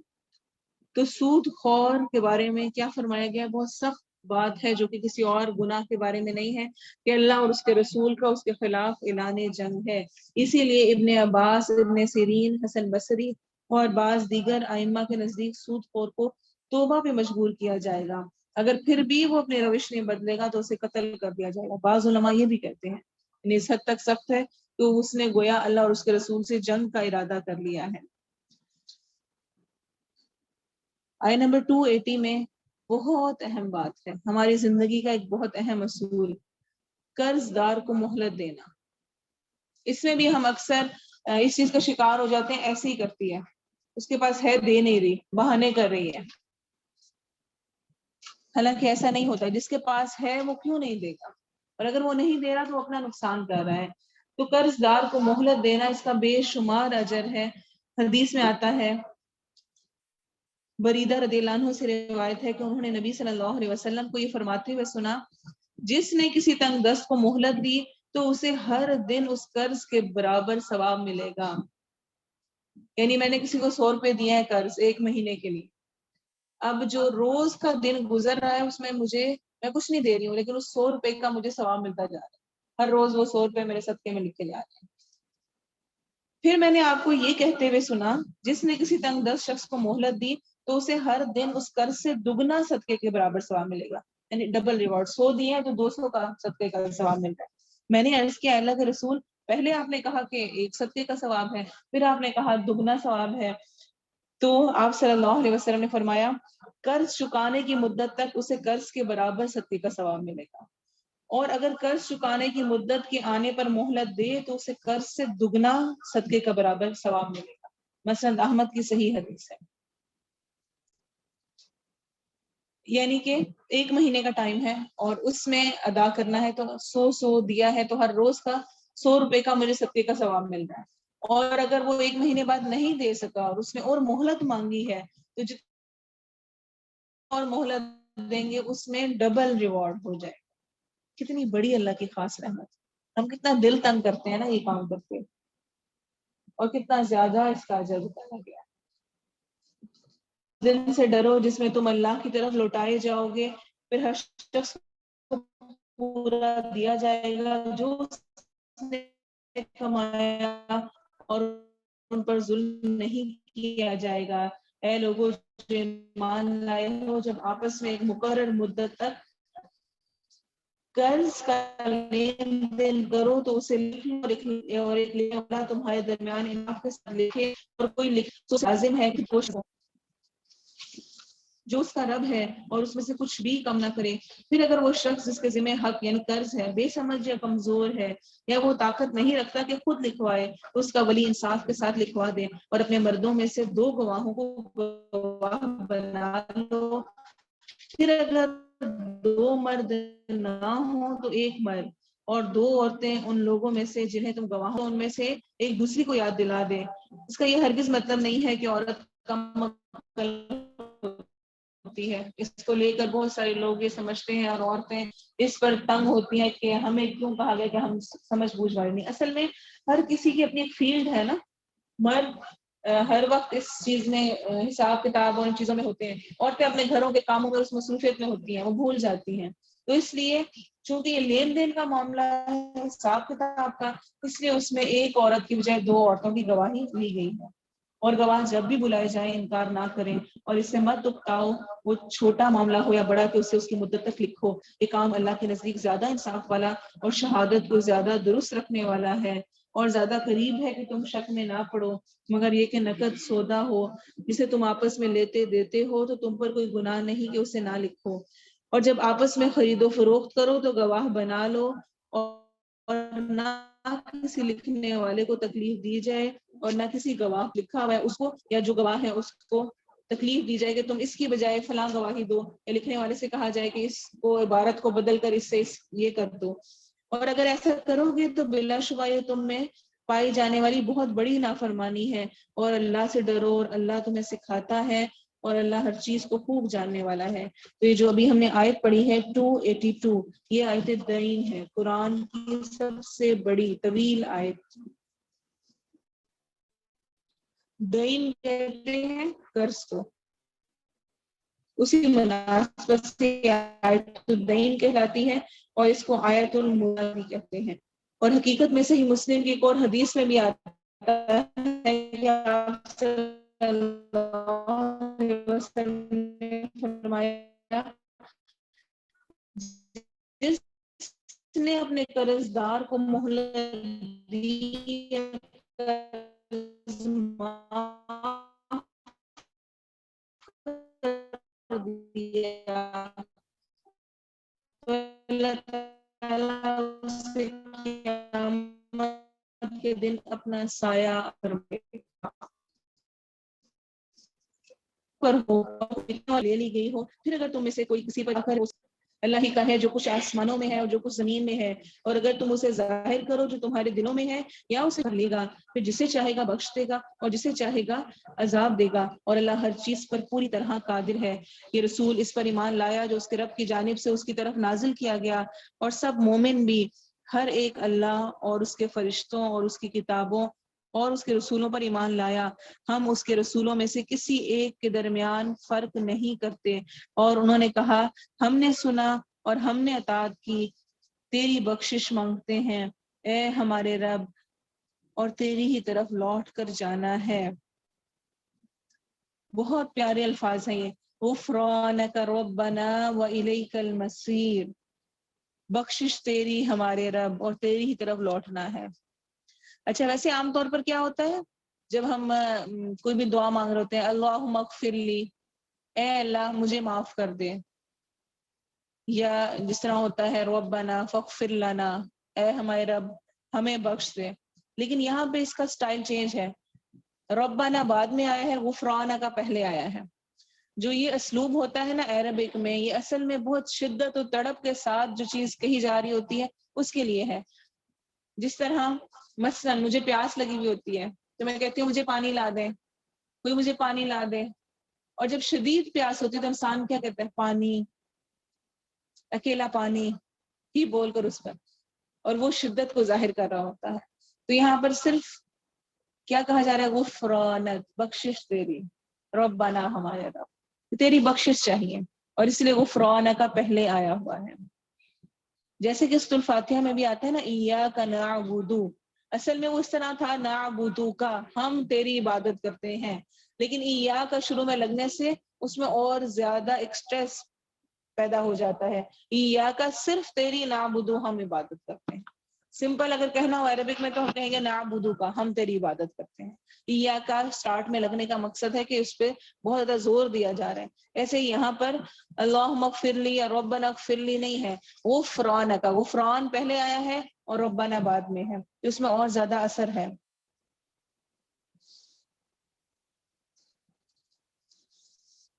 اللہ کسی جان کو تکلیف نہیں دیتا مگر اس کی گنجائش کے مطابق، اسی کے لیے ہے جو اس نے نیکی کمائی اور اسی پر ہے جو اس نے گناہ کمایا۔ اے ہمارے رب ہم سے مواخذہ نہ کر اگر ہم بھول جائیں یا خطا کر جائیں، اے ہمارے رب اور ہم پر کوئی بھاری بوجھ نہ ڈال جیسے تو نے اسے ان لوگوں پر ڈالا جو ہم سے پہلے تھے۔ اے ہمارے رب اور ہم سے وہ چیز نہ اٹھوا جس کے اٹھانے کی ہم میں طاقت نہ ہو، اور ہم سے درگزر کر اور ہمیں بخش دے اور ہم پر رحم کر، تو ہی ہمارا مالک ہے، سو کافر لوگوں کے مقابلے میں ہماری مدد فرما، آمین۔ سورہ بقرہ کی آخری دو آیتیں بے شمار فضیلت کی حامل ہیں۔ آپ صلی اللہ علیہ وسلم نے فرمایا جو شخص رات کا ایک کام آیت الکرسی پڑھنا، ہم نے آج ہی پڑھا، دوسرا کام یہ آخری دو آیات سورہ بقرہ کی، جو شخص رات کو سورہ بقرہ کی آخری دو آیتیں پڑھ لے تو وہ اس کے لیے کافی ہوں گے۔ صحیح بخاری کی حدیث ہے۔ اور ہم سورۃ الفاتحہ کی فضیلت میں پڑھ چکے ہیں کہ جو فرشتہ آسمان سے اترا جو کہ پہلے نہیں اترا تھا، وہ دروازہ کھلا جو کہ پہلے نہیں کھلا تھا، اور اس فرشتہ نے آ کر کیا خوشخبری دی تھی؟ دو نوروں کی، اس میں ایک سورۃ الفاتحہ تھی اور دوسرا یہ آخری سورہ بقرہ کی دو آیات۔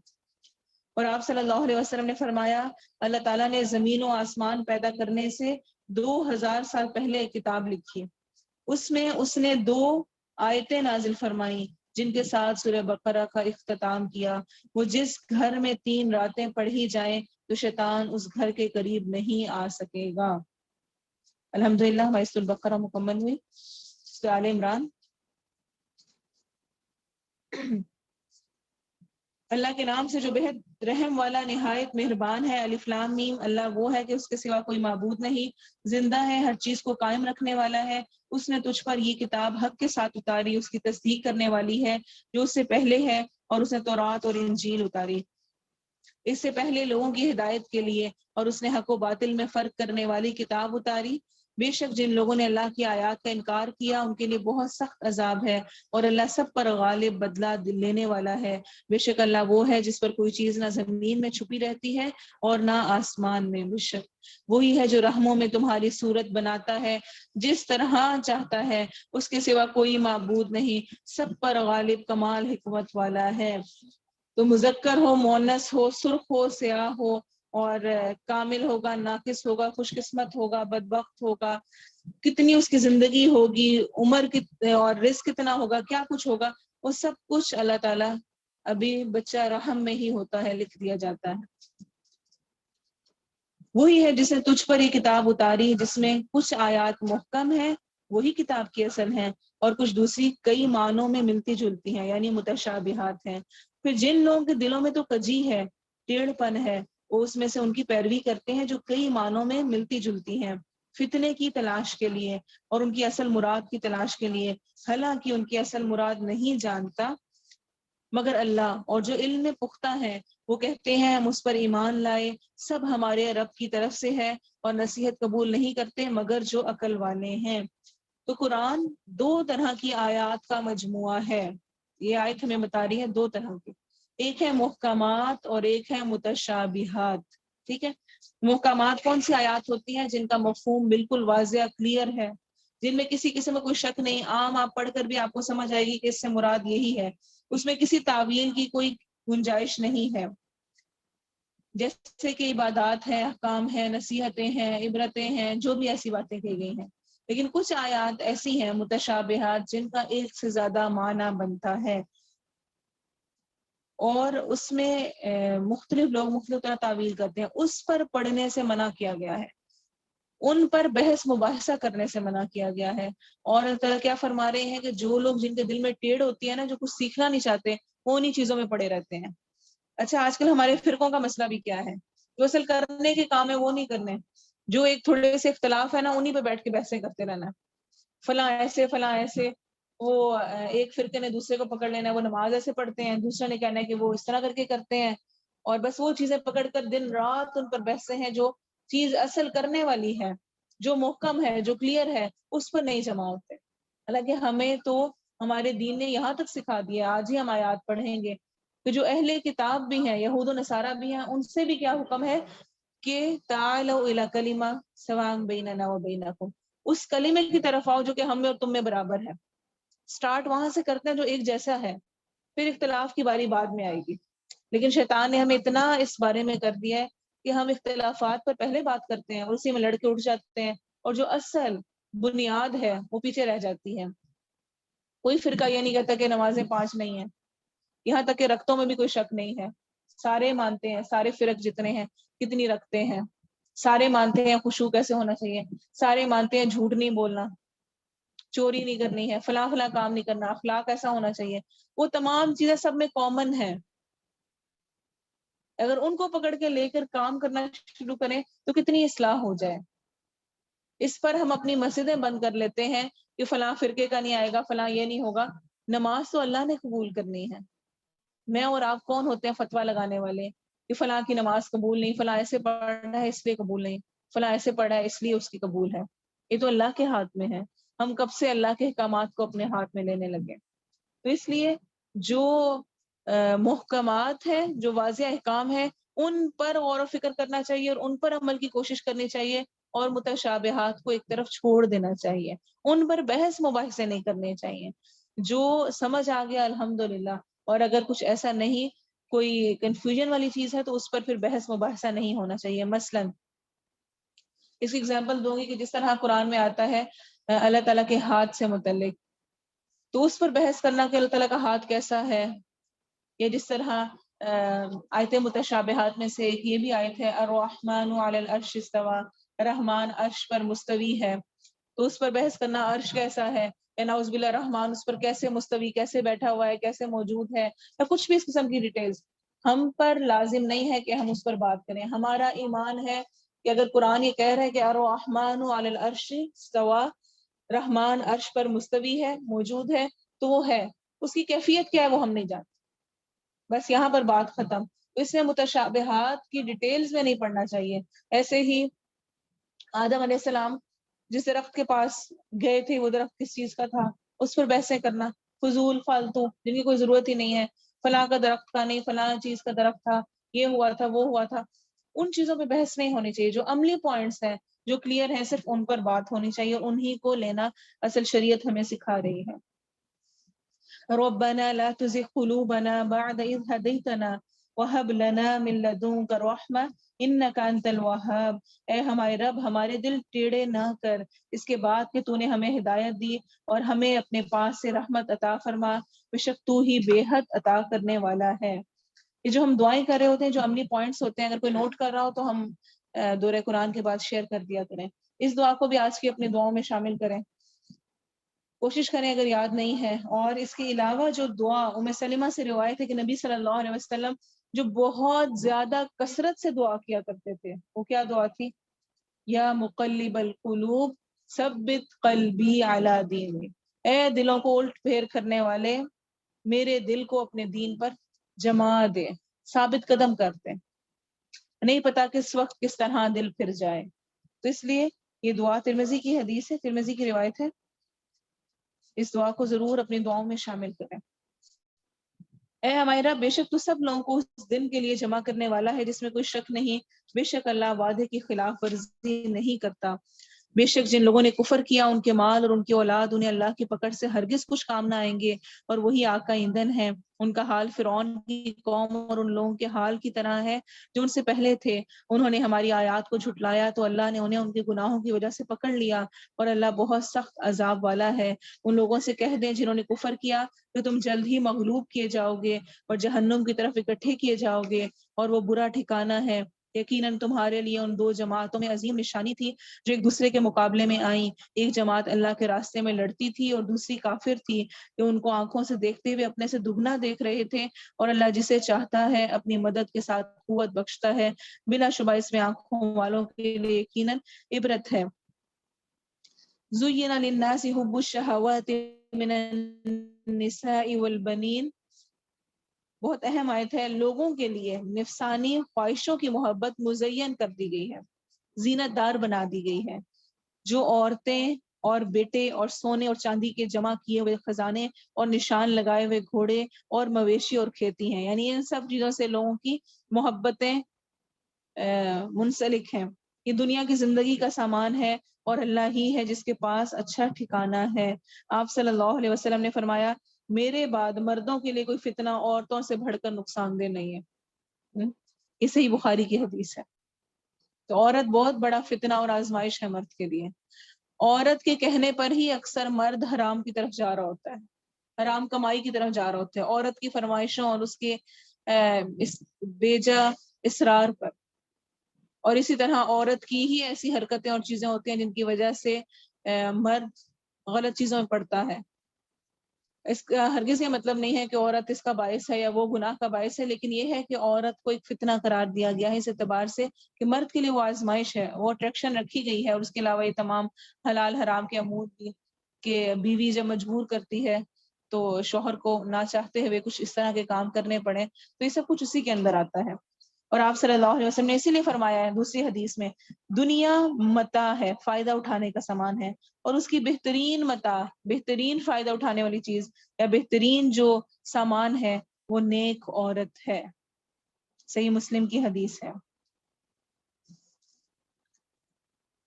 تو یہ سب اللہ تعالیٰ کیا فرما رہے ہیں؟ سب چیزیں ذکر کر کے، کیا کیا؟ عورتیں، بیٹے یعنی کہ جو ہمارے آس پاس کے ریلیشنز ہیں، سونا چاندی، خزانے، نشان لگے ہوئے گھوڑے، مویشی، ہمارے لیے کہنے گاڑیاں وغیرہ، کھیتی یعنی پراپرٹی وغیرہ، یہ سب کچھ ہمارے اندر بسا ہوا ہے، اس کی محبتیں۔ اللہ تعالیٰ کیا فرما رہے ہیں؟ سارا کیا ہے؟ ذالک متاع الحیات الدنیا، دنیا کی زندگی کا سامان ہے، آخرت میں اس سے کوئی لینا دینا نہیں ہے۔ واللہ عندہ حسن المآب، اور اللہ ہی ہے جس کے پاس اچھا ٹھکانہ ہے۔ کہہ دے، کیا میں تمہیں اس سے بہتر چیز بتاؤں؟ جو لوگ متقی بنے ان کے لیے ان کے رب کے پاس باغات ہیں جن کے نیچے سے نہریں بہتی ہیں، ان میں ہمیشہ رہنے والے ہیں، اور نہایت پاک صاف بیویاں، اور اللہ کی جانب سے عظیم خوشنودی ہے، اور اللہ بندوں کو خوب دیکھنے والا ہے۔ جو کہتے ہیں اے ہمارے رب، بے شک ہم ایمان لے آئے، سو ہمیں ہمارے گناہ بخش دے اور ہمیں آگ کے عذاب سے بچا۔ ربنا اننا آمنا فاغفر لنا ذنوبنا وقنا عذاب النار، جو صبر کرنے والے اور سچ کہنے والے اور حکم ماننے والے اور خرچ کرنے والے اور رات کی آخری گھڑیوں میں بخشش مانگنے والے ہیں۔ خاص طور پہ والمستغفرین بالاسحار، آپ صلی اللہ علیہ وسلم نے فرمایا، ہمارا رب تبارک و تعالی ہر رات آسمان دنیا پر اترتا ہے، جب رات کا آخری تہائی حصہ باقی رہ جاتا ہے، فرماتا ہے کون ہے جو مجھ سے دعا کرے تو میں اس کی دعا قبول کروں، کون ہے جو مجھ سے مانگے تو میں اسے دوں، کون ہے جو مجھ سے بخشش مانگے تو میں اسے بخشوں۔ صحیح بخاری کی حدیث ہے۔ اور یہ روز کا رب تعالیٰ کی طرف سے ہمارے لیے بلاوا ہوتا ہے، رمضان غیر رمضان۔ اور رمضان میں آپ سوچیں اتنی فضیلت والا وقت، سحری میں ہم سب اٹھ رہے ہوتے ہیں، تو لازمی اس چیز کو یقینی بنائیں کہ اللہ کے سامنے ضرور جھکیں، چاہے 2 نفل ہی پڑھ لیں، اگر 2 نفل پڑھنے کا ٹائم نہیں ہے، کبھی آنکھ نہیں کھلی، دیر ہوگی، ایک سجدہ ہی کرنا ہے، لیکن اس سحری میں میری طرف سے جھکنا اللہ کے سامنے لکھا جائے. اور جب سحری کے لیے کھڑے ہوں تو اس وقت اپنے لیے دعاؤں کا ایک سوچ لیں کہ اس ٹائم کھڑے ہو کر میں نے یہ دعائیں کرنی ہیں، اذکار کرنے ہیں، استغفار کریں. چونکہ یارن والمستغفرین بالاسحار، سحری کے وقت خاص طور پہ استغفار کرتے ہیں، تو استغفار کی بہت زیادہ فوائد ہیں. تو اس ٹائم میں جب سحری بنا رہے ہو، کچھ بھی وقت نہ ملے، تو اتنا سا کام ضرور کریں، استغفر اللہ استغفر اللہ، اس کی تسبیح کر لیں، اس کو پڑھ لیں. نہیں یاد رہتا، جہاں کھانا بنا رہے ہیں اس کے سامنے کچھ لکھ کر اپنے سامنے لگا لیں، تاکہ جب کچن میں جائیں تو سامنے وہ لکھا ہوا استغفر اللہ کا یا کچھ بھی اذکار نظر آئے تو وہ پڑھنے لگ جائیں. اس کے علاوہ دعائیں قبول ہو رہی ہیں، بخشش، دعا جو مانگو کے دیا جائے گا. اس ٹائم میں جو جو کچھ دل میں ہے وہ ضرور مانگیں. خاص طور پہ رمضان میں تو اور زیادہ اس کا اجر بڑھ جاتا ہے. اللہ نے گواہی دی کہ بے شک حقیقت یہ ہے کہ اس کے سوا کوئی معبود نہیں، اور فرشتوں نے اور علم والوں نے بھی، اس حال میں کہ وہ انصاف پر قائم ہے، اس کے سوا کوئی معبود نہیں، سب پر غالب، کمال حکمت والا ہے. بے شک دین اللہ کے نزدیک اسلام ہی ہے، اور وہ لوگ جنہیں کتاب دی گئی انہوں نے اختلاف نہیں کیا مگر اس کے بعد کہ ان کے پاس علم آ چکا، آپس میں ضد کی وجہ سے. اور جو اللہ کی آیات کا انکار کرے تو بے شک اللہ بہت جلد حساب لینے والا ہے. پھر اگر وہ تجھ سے جھگڑا کریں تو کہہ دے میں نے اپنا چہرہ اللہ کے تابع کر دیا، اور اس نے بھی جس نے میری پیروی کی، اور ان لوگوں سے جنہیں کتاب دی گئی ہے، اور ان پڑھ لوگوں سے کہہ دے کیا تم تابع ہو گئے؟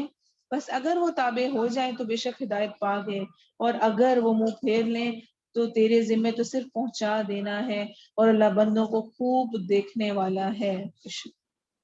ان الذین یکفرون بآیات اللہ، بے شک جو لوگ اللہ کی آیات کا انکار کرتے ہیں اور نبیوں کو کسی حق کے بغیر قتل کرتے ہیں، اور لوگوں میں سے جو انصاف کرنے کا حکم دیتے ہیں انہیں قتل کرتے ہیں، سونے ایک دردناک عذاب کی خوشخبری سنا دیجیے.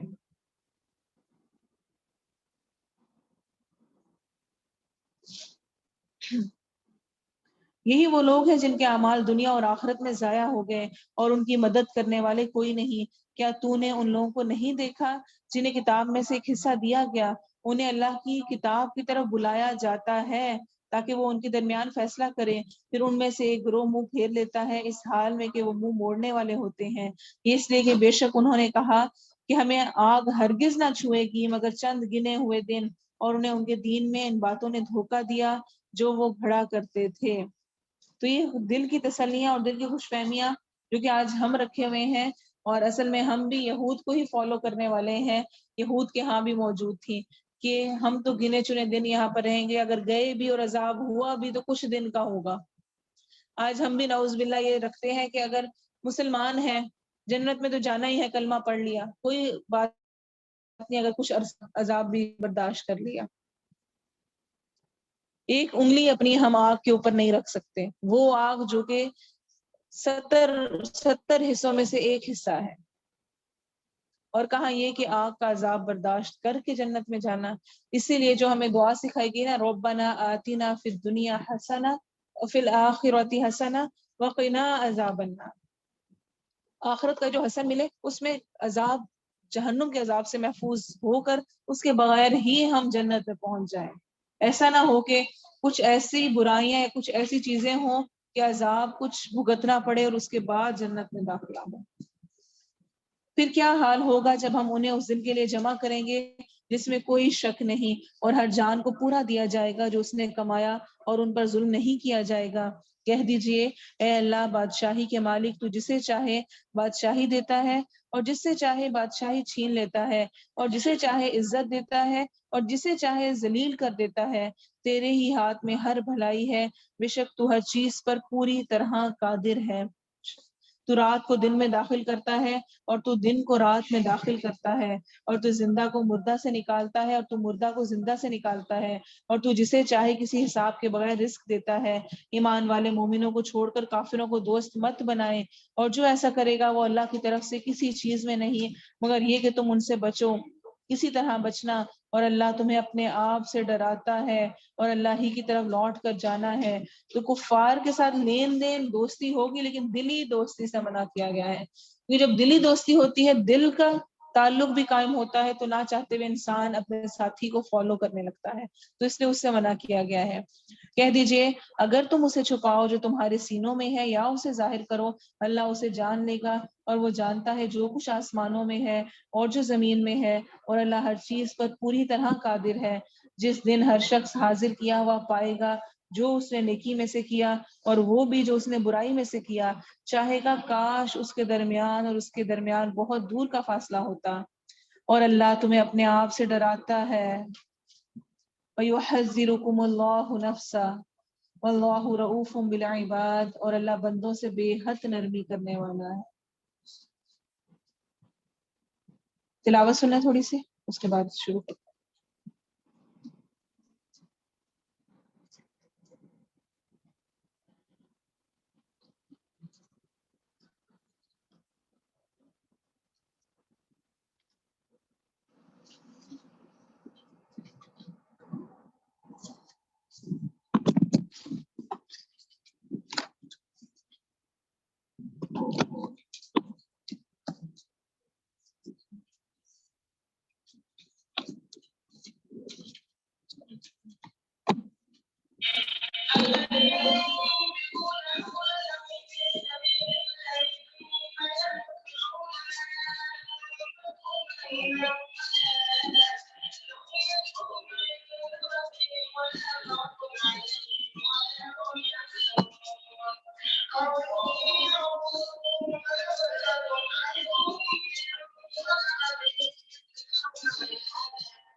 سورہ آل عمران آیت نمبر 31۔ کہہ دیجئے اگر تم اللہ سے محبت کرتے ہو تو میری پیروی کرو، اللہ تم سے محبت کرے گا اور تمہیں تمہارے گناہ بخش دے گا، اور اللہ بے حد بخشنے والا نہایت رحم کرنے والا ہے۔ ہم میں سے ہر ایک چاہتا ہے کہ ہمیں اللہ تعالیٰ کی محبت نصیب ہو، تو اس کا نسخہ بتایا جا رہا ہے کس طرح ملے گی۔ اللہ تعالیٰ کیا فرما رہے ہیں؟ اگر تم اللہ سے محبت کرتے ہو، اس کا اظہار کیسے کرو گے؟ میری پیروی کرو، یعنی کہ نبی صلی اللہ علیہ وسلم کو فالو کرو، ان کے اتباع کرنا۔ فَاتَّبِعُونِی، نبی صلی اللہ علیہ وسلم کے لیے دو الفاظ استعمال ہوتے ہیں، اطاعت اور اتباع۔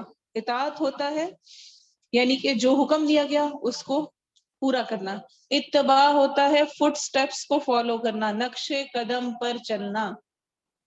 تو یہاں پر نبی صلی اللہ علیہ وسلم کے نقش قدم پر چلنے کا حکم ہے، جیسے جو انہوں نے کیا بغیر سوال کیے، ایسے کیوں، فلاں تو وہ زمانہ تھا، اب آج کل تو وہ دور نہیں ہے، اس طرح نہیں ہو سکتا، ایسا کچھ بھی نہیں۔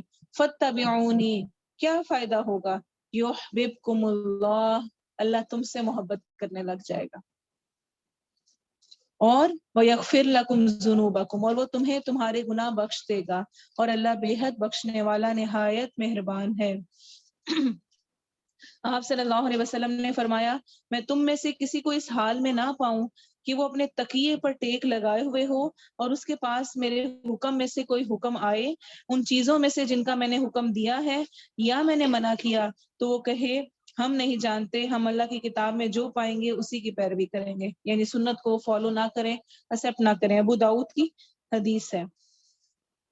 تو کہہ دیجئے اللہ اور رسول کا حکم مانو، پھر اگر وہ منہ پھیر لیں تو بے شک اللہ کافروں سے محبت نہیں رکھتا۔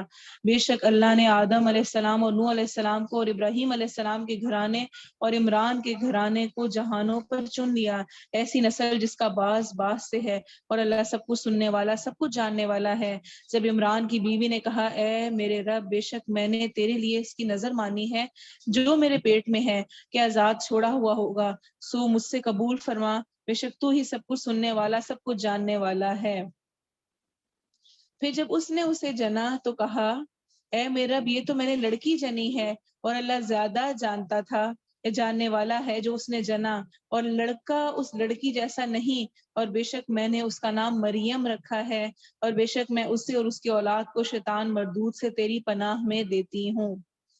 تو ایک تو یہ کہ ماں کی تڑپ کہ اس نے کہا کہ جو بھی بچہ مجھے ملے گا، اور اس کے ذہن میں بیٹے کی خواہش تھی، اس کو میں تیری راہ میں دے دوں گی، لیکن جب پیدا ہوئی تو بیٹی تھی۔ تو یہاں پر جو آتا ہے نا وَلَيْسَ الذَّكَرُ كَالْأُنثَىٰ، اور نہیں ہے مرد عورت کی طرح، یہ نہیں کہا گیا لَيْسَ الْأُنثَىٰ كَالذَّكَرِ کہ عورت وہ مرد کی طرح کی نہیں، بلکہ کہا مرد عورت کی طرح نہیں ہے، عورت کی فضیلت برقرار رکھی گئی اور فوراً نام رکھا۔ تو اس لیے 7 دن کا ہونے پر نام رکھنا کا کہا گیا ہے، لیکن اس سے پہلے پیدا ہوتے ہی نام رکھ لیا جائے تو یہ بھی اچھی بات ہے۔ آپ صلی اللہ علیہ وسلم نے اپنے بیٹے ابراہیم کا نام بھی فوراً ہی رکھا تھا، صحیح مسلم میں آتا ہے آپ صلی اللہ علیہ وسلم نے فرمایا آج رات میرے گھر بچہ پیدا ہوا ہے اور میں نے اپنے باپ ابراہیم کے نام پر اس کا نام رکھا ہے، یعنی ابراہیم نام رکھا ہے۔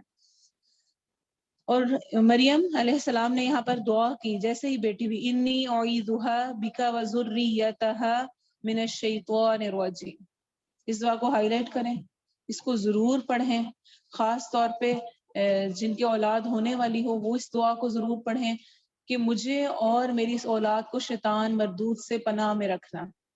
اسی لیے آتا ہے کہ جب مریم علیہ السلام نے یہ دعا پڑھی تھی تو یہ دعا قبول ہوئی، اور صحیح بخاری میں آتا ہے کہ نبی صلی اللہ علیہ وسلم نے فرمایا ہر بچہ جب پیدا ہوتا ہے تو شیطان اسے چھوتا ہے، شیطان کے اسے چھونے کی وجہ سے وہ چیخ کر رونے لگتا ہے، مگر مریم اور اس کا بیٹا، یعنی ان کو نہیں چھوا اس نے۔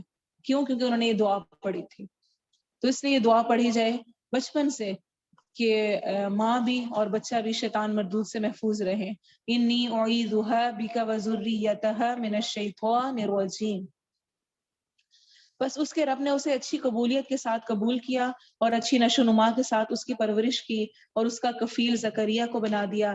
جب کبھی زکریا اس کے پاس عبادت خانے میں داخل ہوتا، اس کے پاس کوئی نہ کوئی کھانے کی چیز پاتا۔ کہا اے مریم یہ تیرے لیے کہاں سے ہے؟ اس نے کہا یہ اللہ کے پاس سے ہے، بے شک اللہ جسے چاہتا ہے کسی حساب کے بغیر رزق دیتا ہے۔ تو ظاہری اسباب ہونا ضروری نہیں ہے، اللہ کی مدد ایسے بھی آتی ہے۔ جو اللہ کے لیے اپنے آپ کو لگا دیتا ہے اللہ اس کی اس طرح مدد کرتا ہے غیب سے کہ کوئی دوسرا اس پہ شاید یقین بھی نہ کر سکے۔ اسی طرح ایک خبیب رضی اللہ عنہ کا جو سولی پہ چڑھنے کا واقعہ ہے، صحیح بخاری میں اس میں بھی آتا ہے کہ مکے کے جس گھر میں انہیں قید رکھا گیا تھا اس گھر والی بنت الحارث کا بیان ہے کہ اللہ کی قسم میں نے خبیب سے بہتر قیدی کبھی نہیں دیکھا، اللہ کی قسم میں نے ایک دن انہیں انگور کا گچھا کھاتے ہوئے دیکھا جو ان کے ہاتھ میں تھا، جبکہ وہ لوہے کی زنجیروں میں بندھے ہوئے تھے، حالانکہ مکہ میں کوئی پھل نہیں تھا۔ کہتی تھی کہ یقیناً وہ اللہ کی طرف سے رزق تھا جو اس نے خبیب کو دیا تھا، صحیح بخاری کی روایت ہے۔ وہیں زکریا علیہ السلام نے اپنے رب سے دعا کی، جب یہ دیکھا کہ بن موسم کا پھل مریم علیہ السلام کو ملا ہوا ہے تو انہوں نے اپنے لیے، چونکہ ان کی اولاد نہیں تھی تو اس وقت جب بڑھاپے کی حالت میں پہنچے ہوئے تھے اور اولاد کی کوئی امید نہیں تھی، بن موسم کا پھل دیکھ کر انہوں نے اپنے رب سے دعا کی ربی ہب لی من لدنک ذریۃ طیبہ انک سمیع الدعاء، اے میرے رب مجھے اپنے پاس سے پاکیزہ اولاد عطا فرما، بے شک تو ہی دعا کو بہت سننے والا ہے۔ ایک یہ دعا خاص طور پر دعاؤں میں شامل ہونی چاہیے، اولاد مانگنے کے لیے جب دعا کریں تو یہ دعا ضرور کریں۔ سورہ آل عمران کی آیا نمبر 38 ہے، ربی حب لی من لدنک ذریۃ طیبہ انک سمیع الدعاء، صرف اولاد نہ دے دے، طیب اولاد دے۔ اسی طرح قرآن میں آگے بھی آپ پڑھیں گے ربی حب لی من الصالحین، اے میرا مجھے صالحوں میں سے دے دے، صالح لوگوں میں سے مجھے عطا فرما۔ تو فرشتوں نے اسے آواز دی جبکہ وہ عبادت خانے میں کھڑا نماز پڑھ رہا تھا کہ بے شک اللہ تجھے یحییٰ کی بشارت دیتا ہے جو اللہ کے کلمے کی تصدیق کرنے والا اور سردار اور اپنے آپ پر بہت ضبط رکھنے والا اور نبی ہوگا نیک لوگوں میں سے۔ تو یحییٰ اللہ تعالیٰ کی طرف سے رکھا گیا نام تھا جو کہ زکریا علیہ السلام کو بیٹی کی شکل میں عنایت ہوا۔ کہا اے میرے رب میرے ہاں لڑکا کیسے ہوگا؟ خود دعا مانگی اور دعا کے بعد آخر میں کیا کہہ رہے ہیں اس کی قبولیت دیکھ کر کہ یا اللہ کیسے ہو سکتا ہے، یہ کیسے پاسبل ہے؟ جبکہ مجھے تو بڑھاپا آ پہنچا ہے اور میری بیوی بھانج ہے۔ فرمایا اسی طرح اللہ کرتا ہے جو چاہتا ہے۔ تو یاد رکھیں چاہے سارے ڈاکٹرز نہ کر دیں، سارے سب کچھ وسائل لگیں کہ اولاد نہیں ہو سکتی، اللہ تب بھی دینے والا ہے، اللہ کے ہاتھ میں ہے سب کچھ۔ تو دعاؤں میں کبھی کمی نہیں آنی چاہیے، جس چیز کی کمی اپنے پاس ہے اگر وہ موجود نہیں ہے اس کے لیے مانگتے رہیں، اللہ ضرور دے گا انشاءاللہ۔ کہا اے میرے رب میرے لیے کوئی نشانی بنا دے۔ فرمایا تیری نشانی یہ ہے کہ تو 3 دن لوگوں سے بات نہیں کرے گا مگر اشارے سے، اور اپنے رب کو بہت زیادہ یاد کر، اور شام اور صبح تسبیح کر۔ اور جب فرشتوں نے کہا اے مریم بے شک اللہ نے تجھے چن لیا اور تجھے پاک کر دیا اور سب جہانوں کی عورتوں پر تجھے چن لیا ہے، کس وجہ سے؟ ان کی اتنی عبادت کی وجہ سے۔ اور حدیث میں آتا ہے آپ صلی اللہ علیہ وسلم نے فرمایا مردوں میں سے بہت سے لوگ کامل ہوئے ہیں لیکن عورتوں میں سے آسیہ زوج فرعون اور مریم بنت عمران ہی کامل ہوئی ہیں، اور عورتوں پر عائشہ رضی اللہ عنہا کو اس طرح فضیلت حاصل ہے جس طرح سرید کو باقی کھانوں پر فضیلت حاصل ہے۔ صحیح بخاری کی حدیث ہے۔ اور اسی طرح ایک اور حدیث میں آتا ہے آپ صلی اللہ علیہ وسلم نے فرمایا تمام جہانوں کی عورتوں میں تمہارے لیے مریم بنت عمران، خدیجہ بنت خویلد، فاطمہ بنت محمد صلی اللہ علیہ وسلم اور آسیہ زوجہ فرعون کافی ہیں، یعنی یہ 4 عورتوں کو خاص طور پہ فضیلت حاصل ہے۔ اے مریم اپنے رب کی فرما بردار بن اور سجدہ کر اور رکوع کرنے والوں کے ساتھ رکوع کر، یہ غیب کی کچھ خبریں ہیں ہم اسے تیری طرف وحی کرتے ہیں، اور تو اس وقت ان کے پاس نہ تھا جب وہ اپنے قلم پھینک رہے تھے کہ ان میں سے کون مریم کی کفالت کرے گا، اور نہ تو اس وقت ان کے پاس تھا جب وہ جھگڑ رہے تھے۔ تو یہ آیت ہمیں کیا بتا رہی ہے کہ نبی صلی اللہ علیہ وسلم کے پاس غیب کا علم نہیں تھا۔ اللہ تعالیٰ کہہ رہے ہیں یہ غیب کی کچھ خبریں ہیں جو ہم تیری طرف وحی کر رہے ہیں، ہم تجھے بتا رہے ہیں، ورنہ تو اس وقت موجود نہیں تھا، حاضر ناظر نہیں تھا جس سے تجھے خود سے پتا چلا ہو۔ جو فرشتوں نے کہا اے مریم بے شک اللہ تجھے اپنی طرف سے کلمے کی بشارت دیتا ہے جس کا نام مسیح عیسیٰ ابن مریم ہے، دنیا اور آخرت میں بہت مرتبے والا اور مقرب لوگوں میں سے ہوگا، اور لوگوں سے گہوارے میں بات کرے گا اور ادھیڑ عمر میں بھی، اور نیک لوگوں سے ہوگا۔ اس نے کہا اے میرے رب میرے ہاں لڑکا کیسے ہوگا حالانکہ کسی بشر نے مجھے ہاتھ نہیں لگایا۔ فرمایا اسی طرح اللہ پیدا کرتا ہے جو چاہتا ہے، جب وہ کسی کام کا فیصلہ کر لیتا ہے تو اس سے یہی کہتا ہے ہو جا تو وہ ہو جاتا ہے۔ اذا قضى امرا فانما يقول له كن فيكون۔ جب کچھ بھی ناممکن لگ رہا ہو نا اپنی زندگی میں تو سوچ لیں، اس آیت کو اپنے ذہن میں لیں کہ اس نے بس کن کہنا ہے فیکون، وہ ہو جانا ہے، اس کے لیے کچھ بھی مشکل نہیں ہے۔ عیسیٰ علیہ السلام کو مسیح ابن مریم کہا جاتا ہے، اور مسیح مسح سے ہے جس کا مطلب ہوتا ہے ہاتھ پھیرنا، اور ہم جانتے ہیں عیسیٰ علیہ السلام ہاتھ پھیر کر بیماروں کو شفا دیا کرتے تھے، اس اعتبار سے بھی ان کو مسیح کہا جاتا ہے۔ اور زمین کی مساحت یعنی زمین میں سفر کرنے کی وجہ سے بھی مسیح کہا جاتا ہے۔ اسی وجہ سے آپ نے مسیح دجال بھی سن رکھا ہوگا، دجال سے پہلے بھی مسیح لگایا جاتا ہے۔ تو اصل میں مسیح عیسیٰ علیہ السلام کے نام کا حصہ نہیں ہے، وہ اس بنیاد پر ہے کہ وہ ہاتھ پھیرتے تھے تو بیمار ٹھیک ہو جاتے تھے، اور ایسے ہی وہ مسافت بہت زمین پہ کی، دجال بھی ایسے ہی کرے گا، وہ آزمائش کے طور پر آئے گا کہ اس کی وجہ سے لوگوں کو سب کو جو وہ مانگیں گے وہ ملے گا، اور وہ زمین ساری میں پھرے گا، تو اس وجہ سے اس کو مسیح کہا جاتا ہے۔ اس نے کہا ہے میرا میرے ہاں لڑکا کیسے ہوگا حالانکہ کسی بشر نے مجھے ہاتھ نہیں لگایا۔ فرمایا اسی طرح اللہ پیدا کرتا ہے جو چاہتا ہے، جب وہ کسی کام کا فیصلہ کر لیتا ہے تو اس سے یہی کہتا ہے ہو جا تو وہ ہو جاتا ہے، اور وہ اسے کتاب اور حکمت اور تورات اور انجیل سکھائے گا، اور بنی اسرائیل کی طرف رسول ہوگا کہ بے شک میں تمہارے پاس تمہارے رب کی طرف سے عظیم نشانی لے کر آیا ہوں کہ بے شک میں تمہارے لیے مٹی سے پرندے کی شکل کی مانند بناتا ہوں، پھر اس میں پھونک مارتا ہوں تو وہ اللہ کے حکم سے پرندہ بن جاتی ہے، اور میں اللہ کے حکم سے پیدائشی اندھے اور برس والے کو تندرست کرتا ہوں اور مردوں کو زندہ کر دیتا ہوں، اور تمہیں بتا دیتا ہوں جو کچھ تم اپنے گھروں میں کھاتے ہو اور جو ذخیرہ کرتے ہو، بے شک اس میں تمہارے لیے ایک نشانی ہے اگر تم مومن ہو۔ تو اب دیکھیں ہر بات ہر کام جو وہ کر رہے ہیں اس میں کیا کہہ رہے ہیں، میں اللہ کے حکم سے یہ کرتا ہوں، اللہ کے حکم سے ٹھیک کرتا ہوں، یعنی کہ اپنی ذات میں کچھ بھی ان کے اختیار میں نہیں تھا۔ اور اس کی تصدیق کرنے والا ہوں جو مجھ سے پہلے تورات سے ہے، اور تاکہ میں تمہارے لیے بعض وہ چیزیں حلال کر دوں جو تم پر حرام کی گئی تھیں، اور میں تمہارے پاس تمہارے رب کی طرف سے عظیم نشانی لے کر آیا ہوں، سو اللہ سے ڈرو اور میرا کہنا مانو، بے شک اللہ ہی میرا رب اور تمہارا رب ہے، بس اس کی عبادت کرو، یہ سیدھا راستہ ہے۔ پھر جب عیسیٰ علیہ السلام نے ان سے کفر محسوس کیا تو اس نے کہا کون ہے جو اللہ کی طرف میرے مددگار ہیں؟ یعنی جب عیسیٰ علیہ السلام کو شک ہوا کہ ان کی جان کے در پہ ہو چکے ہیں لوگ، تو انہوں نے من انصاری الی اللہ کی صدا لگائی، کون میری مدد کرے گا، یعنی کون دین میں میرا مددگار ہوگا۔ حواریوں نے کہا ہم اللہ کے مددگار ہیں، ہم اللہ پر ایمان لائے اور گواہ ہو جا کہ بے شک ہم فرما بردار ہیں۔ اے ہمارے رب، ہم اس پر ایمان لائے جو تو نے نازل فرمایا، اور ہم رسول کے پیروکار بن گئے، سو تو ہمیں شہادت دینے والوں کے ساتھ لکھ لیں۔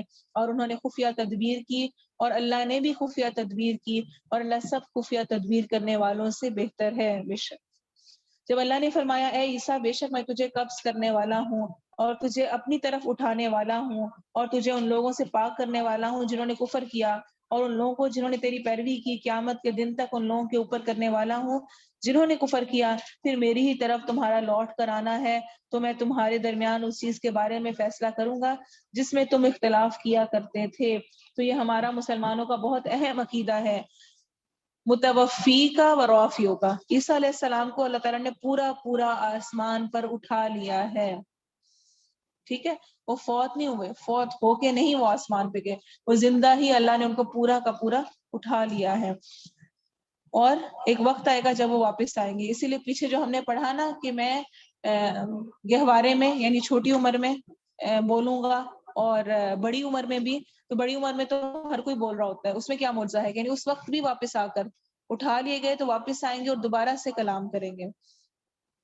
پھر جن لوگوں نے تو کفر کیا سو میں انہیں دنیا اور آخرت میں عذاب دوں گا، بہت سخت عذاب، اور کوئی ان کی مدد کرنے والے نہیں، اور رہے وہ لوگ جو ایمان لائے اور انہوں نے نیک اعمال کیے تو وہ انہیں ان کے اجر پورے دے گا، اور اللہ ظالموں سے محبت نہیں کرتا۔ یہ ہے جسے ہم آیات اور پر حکمت نصیحت میں سے تجھ پر پڑھتے ہیں۔ بے شک عیسیٰ علیہ السلام کی مثال اللہ کے نزدیک آدم کی مثال کی طرح ہے کہ اسے تھوڑی سی مٹی سے بنایا، پھر اسے فرمایا ہو جا، سو وہ ہو جاتا ہے۔ یہ حق تیرے رب کی طرف سے ہے، سو تو شک کرنے والوں میں سے نہ ہو۔ عیسیٰ علیہ السلام اور آدم علیہ السلام کو ایک جیسا کیوں قرار دیا گیا؟ دونوں بن باپ کے پیدا ہوئے تھے، ٹھیک ہے۔ پھر جو شخص تجھ سے اس کے بارے میں جھگڑا کرے اس کے بعد کہ تیرے پاس علم آ چکا تو کہہ دے آؤ ہم اپنے بیٹوں اور تمہارے بیٹوں کو بلا لیں، اور اپنی عورتوں اور تمہاری عورتوں کو بھی، اور اپنے آپ کو اور تمہیں بھی، پھر گڑ گڑا کر دعا کریں، پس جھوٹوں پر اللہ کی لعنت بھیجیں۔ بلا شبہ یقیناً یہی سچا بیان ہے اور اللہ کے سوا کوئی بھی معبود نہیں، اور بلا شبہ اللہ یقیناً وہی سب پر غالب کمال حکمت والا ہے۔ پھر اگر وہ پھر جائیں تو بے شک اللہ فساد کرنے والوں کو خوب جاننے والا ہے۔ آیت نمبر 61 آیت مباہلہ کہلاتی ہے۔ سعد بن ابی وقاص بیان کرتے ہیں کہ جب یہ آیت نازل ہوئی تو رسول صلی اللہ علیہ وسلم نے علی رضی اللہ عنہ، فاطمہ رضی اللہ عنہ اور حسن و حسین کو بلایا، پھر فرمایا اللہم ہؤلاء اہلی، اے اللہ یہ میرے اہل ہیں، یہ میرے گھر والے ہیں، صحیح مسلم کی حدیث۔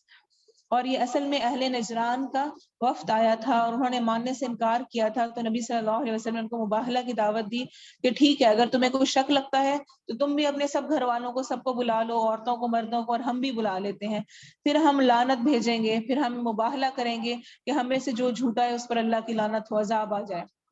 لیکن اہل نجران کو یہ سمجھ آ گئی کہ واقعی اگر یہ نبی ہوا تو ہم برباد ہو جائیں گے، تو انہوں نے اس سے رجوع کر لیا تھا۔ اور ابن عباس رضی اللہ عنہما فرماتے ہیں اگر وہ لوگ نبی صلی اللہ علیہ وسلم سے مباہلہ کرتے تو اس حال میں واپس جاتے کہ نہ اپنے اہل کو پاتے اور نہ مال کو، کچھ بھی انہیں واپس نہ ملتا۔ کہہ دیجئے اہل کتاب آؤ ایک ایسی بات کی طرف جو ہمارے درمیان اور تمہارے درمیان برابر ہے، ایک جیسی ہے، یہ کہ ہم اللہ کے سوا کسی کی عبادت نہ کریں۔ یہود و نصارہ بھی یہ مانتے ہیں نا، بعد میں انہوں نے فرق میں اور چیزیں ایڈ کر لی، عیسیٰ علیہ السلام کو خدا بنا لیا، اور اس کے ساتھ کسی چیز کو شریک نہ کریں، اور ہم میں سے کوئی کسی کو اللہ کے سوا رب نہ بنائے۔ پھر اگر وہ پھر جائیں تو کہہ دو گواہ رہو کہ بے شک ہم فرما بردار ہیں۔ اہل کتاب تم ابراہیم کے بارے میں کیوں جھگڑتے ہو جبکہ تورات اور انجیل تو نازل ہی اس کے بعد کی گئی ہے، تو کیا تم سمجھتے نہیں؟ کیا جھگڑتے تھے؟ یہود کہتے کہ ابراہیم علیہ السلام ہم میں سے ہیں اور نصارہ کہتے نہیں وہ ہم میں سے ہے، تو اس کا ذکر ہے کہ تورات اور انجیل سے تو بہت پہلے موسیٰ علیہ السلام، عیسیٰ علیہ السلام سے تو بہت پہلے ابراہیم علیہ السلام گزر چکے تھے۔ دیکھو تم وہ لوگ ہو کہ تم نے اس بات میں جھگڑا کیا جس کے متعلق تمہیں کچھ علم تھا، تو اس بات میں کیوں جھگڑتے ہو جس کا تمہیں کچھ علم نہیں، اور اللہ جانتا ہے اور تم نہیں جانتے۔ ابراہیم علیہ السلام نہ یہودی تھا اور نہ نصرانی، بلکہ ایک طرف والا فرما بردار تھا اور مشرکوں میں سے نہ تھا۔ بے شک سب لوگوں سے ابراہیم علیہ السلام کے زیادہ قریب یقیناً وہی لوگ ہیں جنہوں نے اس کی پیروی کی، اور یہ نبی اور وہ لوگ جو ایمان لائے، اور اللہ ہی ایمان والوں کا دوست ہے۔ بے شک اللہ ولی الذین آمنوا، ہم پہلے بھی پڑھ چکے ہیں سٹارٹنگ میں، اور یہاں پہ بھی اللہ تعالیٰ فرما رہے ہیں واللہ ولی المؤمنین، اللہ مومنوں کا دوست ہے، ان کا ساتھی ہے۔ تو اللہ ہمیں وہ ایمان والا کرے کہ وہ اللہ تعالیٰ ہمارا دوست ہو۔ اہل کتاب کی ایک جماعت نے چاہا کاش وہ تمہیں گمراہ کر دیں، حالانکہ وہ اپنے سوا کسی کو گمراہ نہیں کر رہے اور وہ شعور نہیں رکھتے۔ اے اہل کتاب تم کیوں اللہ کی آیات سے کفر کرتے ہو حالانکہ تم خود گواہی دیتے ہو؟ اے اہل کتاب تم کیوں حق کو باطل سے خلط ملط کرتے ہو، مکس کرتے ہو، اور حق کو چھپاتے ہو حالانکہ تم جانتے ہو؟ اور اہل کتاب میں سے گروہ نے کہا، اچھا جہاں پر بھی اہل کتاب کا ذکر آ رہا ہے نا، وہاں فوراً آپ کے ذہن میں آنا چاہیے یہود و نصارہ دونوں۔ اہل کتاب یعنی وہ لوگ جن کو کتاب دی گئی، تو کتاب کن کو دی گئی تھی؟ یہود کو، نصارہ کو، تورات اور انجیل۔ تم دن کے شروع میں اس چیز پر ایمان لاؤ جو ان لوگوں پر نازل کی گئی ہے جو ایمان لاتے ہیں، اور اس کے آخر میں انکار کر دو تاکہ وہ واپس لوٹ آئے، اور کسی کے لیے مت مانو سوائے اس کے جو تمہارے دین کی پیروی کرے۔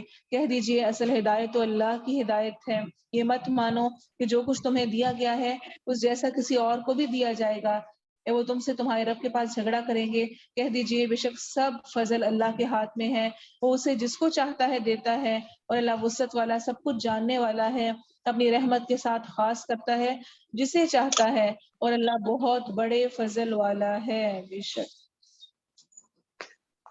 اور اہل کتاب میں سے بعض وہ ہیں کہ اگر تو اس کے پاس ایک خزانہ امانت رکھ دے وہ اسے تیری طرف ادا کر دے گا، اور ان میں سے بعض وہ ہیں کہ اگر تو اس کے پاس ایک دینار امانت رکھے وہ اسے تیری طرف ادا نہیں کرے گا مگر جب تک تو اس کے اوپر کھڑا رہے، اس لیے کہ انہوں نے کہا ہم پر ان پڑھوں یا امیین کے بارے میں گرفت کا کوئی راستہ نہیں۔ یہ یہود کا ایک کانسیپٹ تھا کہ ان کا خیال تھا کہ جو یہودی ہیں ان کے ساتھ ہی صرف اگر ہم نا انصافی کریں گے تو پکڑ ہوگی، اس کے علاوہ جو باقی امی لوگ ہیں یعنی کہ جو کہ کتاب کے بغیر لوگ ہیں اور اقوام ہیں، اگر ہم ان کو کسی کو مار بھی دیں، نا انصافی بھی کریں، کچھ لے بھی لیں تو کوئی حرج نہیں ہے، اور وہ اللہ پر جھوٹ کہتے ہیں حالانکہ وہ جانتے ہیں۔ اور آپ دیکھیں اللہ تعالیٰ کا انصاف کہ جہاں پر اہل کتاب کی مذمت کے دوران بھی اگر کچھ لوگوں کی خوبی ہے تو اس کا ذکر ہے، کہ کچھ ایسے ہیں کہ ان کو اگر ایک خزانہ امانت بھی رکھوائیں تو اسے پورا پورا ادا کرتے ہیں۔ تو حق بات میں جو دوسرے کا ٹھیک چیز ہے وہ بھی بیان کر دی کہ یہ ان میں خیر ہے، اور یہ بھی بیان کہ وہ ایسا ادا نہیں کرتے۔ اور اس میں صحیح بخاری میں واقع آتا ہے کہ بنی اسرائیل کے ایک شخص نے دوسرے اسرائیلی سے 1000 قرض مانگا، پھر پہنچانے کے لیے کشتی نہ ملنے پر لکڑی میں ڈال کر سمندر کے حوالے کر دیا، پھر بعد میں خود بھی لے کر حاضر ہوا مگر دوسرے نے بھی امانت کا مظاہرہ کیا اور بتایا کہ مجھے تمہاری طرف سے لکڑی میں بھیجی ہوئی رقم مل گئی تھی۔ ٹھیک ہے، طویل واقعہ آتا ہے صحیح بخاری میں، اس طرح ایک شخص نے دوسرے سے لیا اور پھر وہ پہنچانا چاہ رہا تھا اور اس کو کشتی نہیں ملی، اور اس نے وہ باندھ کر اللہ کا نام لے کر اس کو چھوڑ دیا، اور وہ اس شخص تک پہنچ گیا، وہ انتظار کر رہا تھا، لیکن بعد میں اس کو ہوا کہ پتہ نہیں پہنچا ہوگا کہ نہیں۔ وہ دوبارہ جب لے کر گیا تو جس کا تھا اس نے بھی جا کر کہا کہ نہیں مجھے تمہاری امانت مل گئی تھی، تو دونوں طرف سے انہوں نے امانت کا اظہار کیا، اس کا ذکر ہے۔ کیوں نہیں جو شخص اپنا عہد پورا کرے اور ڈرے تو یقیناً اللہ ڈرنے والوں سے محبت کرتا ہے۔ بے شک جو لوگ اللہ کے عہد اور اپنی قسموں کی عوض تھوڑی قیمت لیتے ہیں وہ لوگ ہیں کہ ان کے لیے آخرت میں کوئی حصہ نہیں، اور اللہ قیامت کے دن نہ ان سے بات کرے گا اور نہ ان کی طرف دیکھے گا اور نہ انہیں پاک کرے گا، اور ان کے لیے دردناک عذاب ہے۔ عبداللہ بن ابی اوفا رضی اللہ عنہ سے روایت ہے کہ ایک شخص نے بازار میں کچھ سامان تجارت لا کر رکھا، پھر اس پر قسم کھا کر کہا کہ میں نے اس سامان کے اتنے روپے دیے ہیں، حالانکہ اس نے اتنے روپے نہیں دیے تھے۔ قسم کا مقصد یہ تھا کہ کسی مسلمان کو اس میں پھنسا لے، تو اس پر یہ آیت اتری ان الذین یشترون بعہد اللہ وایمانہم ثمنا قلیلا۔ آپ صلی اللہ علیہ وسلم نے فرمایا جس شخص نے پکی قسم کھائی تاکہ اس کے ساتھ کسی مسلمان کا مال ہڑپ کر لے، یہ قسم سے اس طرح ہے، تو وہ اللہ تعالیٰ سے اس حال میں ملے گا کہ وہ اس پر سخت غصے ہوگا۔ تو اللہ تعالیٰ نے اس کی تصدیق میں یہ زیر تفسیر یہ آیت اتاری، صحیح بخاری میں ہی یہ روایت بھی ہے۔ اور ہم پہلے بھی حدیث پڑھ چکے ہیں کہ قیامت کے دن اللہ کلام نہیں کرے گا، اس شخص کی طرف نہیں دیکھے گا، اسے پاک نہیں کرے گا۔ تین جو لوگ ہیں ان میں ایک یہ بھی تھا نا، جھوٹی قسم کھا کر اپنا مال فروخت کرنے والا۔ تو ان پیسوں کو کیا کرنا ہے جو کہ تجارت میں لین دین میں جھوٹی قسمیں کھا کر دیا جائے کہ یہ آئی چیز میری خود خرید اتنی ہے، آج کل بیچا جاتا ہے نا کتنے زیادہ پیسوں کا، 1000 کی چیز بتائی جاتی ہے اور 500 پر بھی لوگ دے دیتے ہیں، اس کا مطلب ہے 500 سے بھی کم کی آئی ہے وہ، اور قسمیں کھا رہے ہوتے ہیں۔ تو اس طرح کی اپنے معاملے میں ایک تو یہ ہے نا وہ لوگ کر رہے ہیں، ہم بھی جب کوئی لین دین کریں تو اس میں ہمیں یہ خیال رکھنا چاہیے کہ کسی طور پر بھی جھوٹی قسم نہ کھائی جائے، اس سے کوئی فائدہ حاصل نہیں ہوگا، بظاہر لگے شاید فائدہ لیکن بعد میں مال میں کمی کا باعث ہی ہوگا، مال کو نقصان دے گا۔ زکوٰۃ مال کو پاک کرتی ہے اور اس طرح کی چیزیں مال کو برباد کرتی ہیں۔ اور بے شک ان میں سے یقیناً کچھ لوگ ایسے ہیں جو کتاب پڑھنے کے ساتھ اپنی زبانیں مروڑتے ہیں تاکہ تم اسے کتاب میں سے سمجھو، حالانکہ وہ کتاب میں سے نہیں، اور کہتے ہیں اللہ کی طرف سے ہے حالانکہ وہ اللہ کی طرف سے نہیں، اور اللہ پر جھوٹ کہتے ہیں حالانکہ وہ جانتے ہیں کسی بشر کا کبھی حق نہیں کہ اللہ اسے کتاب اور حکمت اور نبوت دے، پھر وہ لوگوں سے کہے کہ اللہ کو چھوڑ کر میرے بندے بن جاؤ، اور لیکن رب والے بنو، کونو ربانیین، رب والے بن جاؤ، اس لیے کہ تم کتاب سکھایا کرتے تھے اور اس لیے کہ تم پڑھا کرتے تھے۔ اور نہ یہ حق ہے کہ تمہیں حکم دے کہ فرشتوں اور نبیوں کو رب بنا لو، کیا وہ تمہیں کفر کا حکم دے گا اس کے بعد کہ تم مسلم ہو؟ عائشہ رضی اللہ عنہا سے روایت ہے کہ ام حبیبہ اور ام سلیمہ نے ایک گرجے کا ذکر کیا جو انہوں نے حبشہ میں دیکھا تھا، جس میں تصویریں تھیں۔ انہوں نے نبی صلی اللہ علیہ وسلم سے اس کا ذکر کیا تو آپ نے فرمایا ان لوگوں کا حال یہ تھا کہ جب ان میں کوئی نیک آدمی فوت ہوتا تو وہ لوگ اس کی قبر پر مسجد بنا دیتے اور اس میں یہ تصویریں بنا دیتے، یہ لوگ قیامت کے دن اللہ کے ہاں ساری مخلوق سے بدتر ہوں گے۔ صحیح بخاری کی حدیث ہے۔ آج کل بھی حالات دیکھ لیں، نیک لوگوں کے مزار اور قبریں بنائی جانا، اس میں تصویریں لٹکانا، اور اس کے بعد اس در بیٹھ کر نظر نیاز اور جو کچھ مانگنا ہے وہ سب منافی ہے۔ نبی صلی اللہ علیہ وسلم نے کیا فرمایا؟ کلیئر، قیامت کے دن اللہ کے ہاں ساری مخلوق سے بدتر یہ لوگ ہوں۔ اور آپ صلی اللہ علیہ وسلم نے علی رضی اللہ عنہ کو بھی حکم دیا تھا کہ ہر تصویر کو مٹا دو اور ہر اونچی قبر کو برابر کر دو، تو اس کی اجازت نہیں ہے۔ اور جب اللہ نے سب نبیوں سے پختہ عہد لیا کہ میں کتاب و حکمت میں سے جو کچھ تمہیں دوں، پھر تمہارے پاس کوئی رسول آئے جو اس کی تصدیق کرنے والا ہو جو تمہارے پاس ہے، تو تم اس پر ضرور ایمان لاؤ گے اور ضرور اس کی مدد کرو گے۔ فرمایا کیا تم نے اقرار کیا اور اس پر میرا بھاری عہد قبول کیا؟ انہوں نے کہا ہم نے اقرار کیا۔ فرمایا تم گواہ رہو اور تمہارے ساتھ میں بھی گواہوں میں سے ہوں، پھر جو اس کے بعد پھر جائے تو یہی لوگ نافرمان ہیں، تو کیا وہ اللہ کے دین کے علاوہ کچھ اور تلاش کرتے ہیں؟ حالانکہ آسمان اور زمین میں جو بھی ہے، خوشی اور ناخوشی، توأن اور کرہن، اسی کا فرما بردار ہے اور وہ اسی کی طرف لوٹائے جائیں گے۔ یہ تمام دنیا، تمام کائنات، اس میں جو کچھ موجود ہے وہ سب مسلم ہے۔ مسلم کیا ہوتا ہے؟ فرما بردار، جیسے جو جس چیز کو اللہ نے حکم دیا ہے وہ وہی کام کر رہے ہیں۔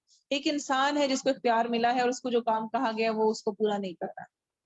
کبھی سیب کے درخت پر آم نہیں لگتے، سیب کو جو کام دیا گیا ہے وہ اپنا وہی کام کرتا ہے، وہی لگتا ہے۔ کبھی بھی نمک سے ذائقہ میٹھا نہیں آتا، اسٹرابری کا جو ذائقہ ہے وہ کبھی سیب کے اندر نہیں آنے لگ جاتا۔ جس کو جو چیز جیسے ملی ہے ویسے ہی ہوگی۔ رات کبھی بھی طویل نہیں ہوتی، جہاں حکم ہے وہیں پر رکے گی، دن آئے گا، سورج ویسے ہی نکلتا ہے، چاند ویسے ہی آتا ہے، ہر چیز مسلم ہے، اللہ تعالیٰ کی فرما بردار ہے، جو اس کو جیسے ڈیوٹی ملی ہے وہ اس کو پورا کر رہی ہے۔ ایک انسان ہے جس کو اختیار دیا گیا ہے اور اسی میں اس کا امتحان ہے۔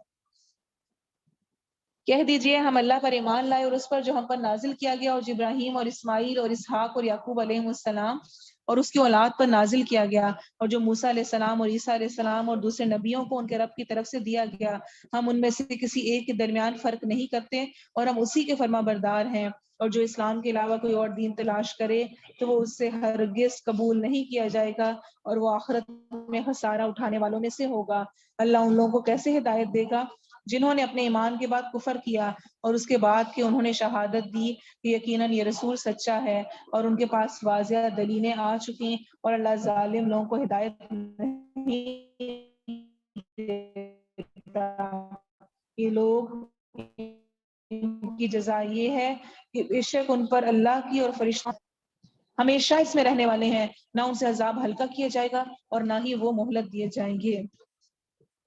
الا الذین تابوا، مگر جن لوگوں نے اس کے بعد توبہ کی اور اصلاح کر لی تو یقیناً اللہ بے حد بخشنے والا نہایت مہربان ہے۔ کہاں ایک طرف کہ لعنت ہے، عذاب نہیں ہلکا ہوگا، ساری وعید سنا دی گئی، اور اینڈ پہ کیا کہا جا رہا ہے، لیکن اگر ابھی وہ توبہ کر لیں تو اللہ ان کو معاف کر دے۔ اس کے بارے میں آتا ہے ابن عباس رضی اللہ عنہما نے فرمایا، انصار میں سے ایک آدمی اسلام لانے کے بعد مرتد ہو گیا اور مشرکوں سے جا ملا، پھر وہ پشیمان ہوا اور اس نے اپنے قبیلے کے لوگوں سے کہلا بھیجا کہ تم نبی صلی اللہ علیہ وسلم سے دریافت کرو کہ آیا میری توبہ قبول ہو سکتی ہے؟ تو اس پر یہ آیت نازل ہوئی، اس کے بھائی نے اسے یہ آیت بھیج دی اور وہ دوبارہ مسلمان ہو گیا۔ اس شخص کا نام حارث بن سوید تھا۔ نسائی کی صحیح روایت ہے۔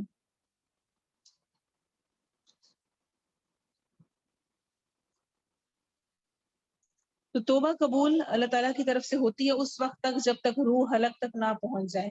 یہ حدیث میں آتا ہے کہ یقیناً اللہ تعالیٰ بندے کی توبہ اس وقت تک قبول کرتا ہے جب تک روح حلق تک نہ پہنچ جائے، یعنی جب تک مرنے کے آثار ظاہر نہ ہونے لگ جائیں اس سے پہلے پہلے انسان توبہ کرے، اللہ ضرور بخش دے گا۔ لیکن فرعون کی طرح جب نظر آ رہا ہے کہ اب مرنے لگے اور اس وقت وہ کہے اب میں ایمان لایا اللہ پر، تو اس وقت کی توبہ قبول نہیں ہے۔ بے شک وہ لوگ جنہوں نے اپنے ایمان کے بعد کفر کیا پھر کفر میں بڑھ گئے، ان کی توبہ ہرگز قبول نہ کی جائے گی، اور وہی لوگ سراسر گمراہ ہیں۔ بے شک وہ لوگ جنہوں نے کفر کیا اور اس حال میں مر گئے کہ وہ کافر تھے، سو ان کے کسی ایک سے زمین بھرنے کے برابر سونا ہرگز قبول نہ کیا جائے گا، چاہے وہ اسے فدیے میں دے دیں۔ یہ لوگ ہیں جن کے لیے دردناک عذاب ہے اور ان کے لیے کوئی مدد کرنے والے نہیں۔ آپ دیکھیں کل قیامت کے دن اللہ تعالیٰ فرما رہے ہیں کہ اگر زمین بھر کے بھی سونا ان سے مانگا جائے گا اور ان کے پاس ہوگا وہ دینے کو تیار ہو جائیں گے، اور آج ہمارے پاس تھوڑا سا ہوتا ہے اور وہ ہم نہیں دینا چاہتے۔ آپ صلی اللہ علیہ وسلم نے فرمایا اللہ تعالیٰ قیامت کے دن سب سے ہلکے عذاب والے جہنمی سے پوچھیں گے، سب سے ہلکا جس کو عذاب ہو رہا ہوگا، اگر دنیا میں جو بھی چیز ہے تمہاری ہو جائے تو کیا تم اسے اپنی جان بچانے کے لیے فدیے میں دے دو گے؟ وہ کہے گا ہاں۔ اللہ تعالیٰ فرمائے گا میں نے تم سے اس وقت جب تم آدم کی پشت میں تھے یعنی دنیا میں سے بہت زیادہ آسان بات کا تقاضا کیا تھا، بہت آسان بات مانگی تھی کہ شرک نہ کرنا تو میں تمہیں دوزخ میں داخل نہیں کروں گا، لیکن تم نہیں مانے اور شرک کرتے رہے، اللہ کی بات نہیں مانی۔ صحیح مسلم کی روایت ہے۔ لن تنالوا البر حتى تنفقوا مما تحبون وما تنفقوا من شيء فإن الله به عليم۔ تم پوری نیکی ہرگز حاصل نہیں کرو گے یہاں تک کہ اس میں سے کچھ خرچ کرو جس سے تم محبت رکھتے ہو، اور تم جو چیز بھی خرچ کرو گے تو بے شک اللہ اسے خوب جاننے والا ہے۔ لن تنالوا البر، تم ہرگز نیکی تک نہیں پہنچ سکتے، نیکی یعنی جنت تک، اللہ تک نہیں پہنچ سکتے جب تک کہ جو تمہاری سب سے پسندیدہ چیز ہے اس میں سے خرچ نہ کرو۔ حتی تنفقوا مما، مما کا مطلب ہے اس میں سے، سارا نہیں مانگا گیا کہ اگر مجھے مثلا گولڈ پسند ہے تو میں سارا کا سارا دوں گی تو میں اللہ کو راضی کر سکتی ہوں، اس میں سے میں تھوڑا سا بھی دے دوں گی نا تو وہ بھی اللہ کی رضا کا باعث ہے۔ اور روایات میں آتا ہے، بے شمار احادیث ہے کہ جس وقت یہ آیت نازل ہوئی تو صحابہ کرام نے سوچ سوچ کے گن گن کے جو ان کا بہترین عمدہ مال تھا اس کو اللہ کی راہ میں خرچ کیا۔ انس رضی اللہ عنہ بیان کرتے ہیں کہ جب یہ آیت نازل ہوئی تو ابو طلحہ انصاری نبی صلی اللہ علیہ وسلم کی خدمت میں حاضر ہوئے اور عرض کی یا رسول اللہ، میری جائیداد میں سے مجھے سب سے محبوب بیروحہ باغ ہے جو عین مسجد نبی کے سامنے تھا، اور اے اللہ کے رسول، اللہ تعالیٰ نے فرمایا ہے لن تنالوا البر حتى تنفقوا مما تحبون، سو میں اسے اللہ کی راہ میں صدقہ کرتا ہوں اور اس کے اجر و ثواب کی امید رکھتا ہوں، آپ اس کے بارے میں جو چاہیں فیصلہ فرما دیں۔ پورا باغ دے دیا۔ پھر عمر بن خطاب رضی اللہ عنہ نے عرض کیا، اے اللہ کے رسول صلی اللہ علیہ وسلم، مجھے خیبر میں سے جو حصہ ملا ہے اس سے بڑھ کر نفیس مال مجھے آج تک نہیں ملا، میں نے ارادہ کیا ہے کہ اسے صدقہ کر دوں۔ آپ صلی اللہ علیہ وسلم نے فرمایا، اصل اپنے پاس رکھو اور اس کے پھل کو اللہ کے راستے میں تقسیم کر دو۔ چنانچہ عمر رضی اللہ عنہ نے اسے وقف کر دیا۔ اسے ہی بخاری کی روایت ہے۔ تو آج کا کام سوچنا ہے کیا چیز مجھے بہت پسند ہے، تو بہت بڑی چیز ضرورت نہیں ہے، کھانے میں کچھ پسند ہو وہی چیز آپ صدقہ کر دیں، بنا کے دوسروں کو دے دیں، اپنے گھر والوں کو کھلا دیں۔ کوئی کچھ پہننے میں کسی بھی طرح کی کوئی چیز جو بہت پسند ہے اس میں سے اللہ کی راہ میں خرچ کریں۔ آپ کا وقت بہت قیمتی ہے، آپ کو پسند ہے، اس کو اللہ کی راہ میں لگائیں۔ نیند بہت محبوب ہے، اس کو تھوڑا سا کم کر کے اس کو اللہ کی راہ میں لگا دیں، اس والے ٹائم کو سیو کر کے، تو وہ بھی آپ کی طرف سے بہترین چیز صدقہ ہوگی۔ تو جو بہترین ہے اس میں سے دینا۔ کھانے کی ہر چیز بنی اسرائیل کے لیے حلال تھی، مگر جو اسرائیل نے اپنے آپ پر حرام کر لی، اس سے پہلے کہ تورات اتاری جائے، کہہ دیجئے تو لاؤ تورات، پھر اسے پڑھو اگر تم سچے ہو، پھر جس نے اس کے بعد اللہ پر جھوٹ باندھا تو وہی ظالم ہے۔ کہہ دیجئے اللہ نے سچ فرمایا، سو تم ابراہیم علیہ السلام کی ملت کی پیروی کرو جو ایک طرف کا تھا اور وہ شرک کرنے والوں میں سے نہ تھا۔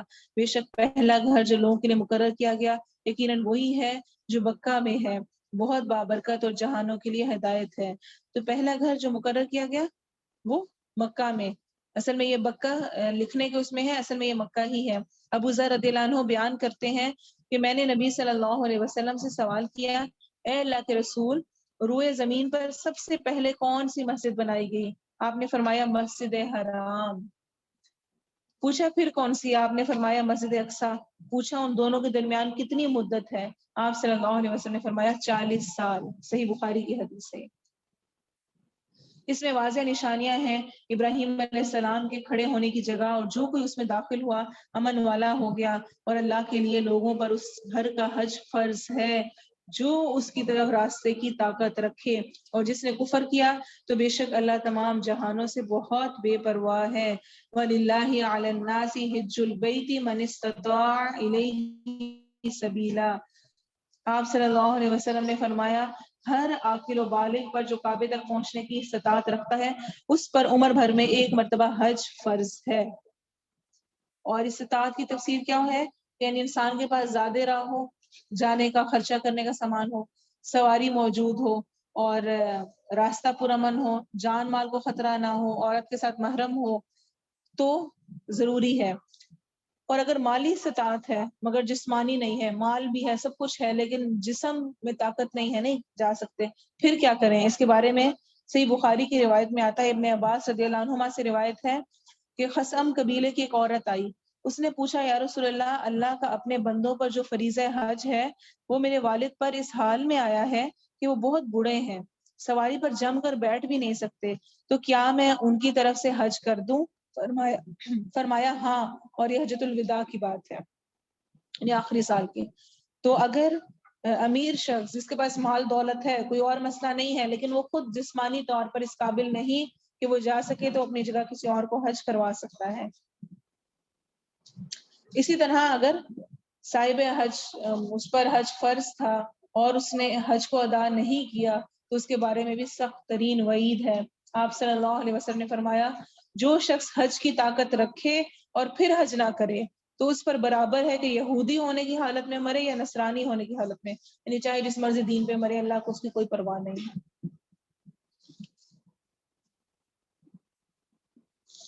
کہہ دیجئے اہل کتاب، تم کیوں اللہ کی آیات کے ساتھ کفر کرتے ہو جبکہ اللہ اس پر پوری طرح شاہد ہے جو تم کرتے ہو۔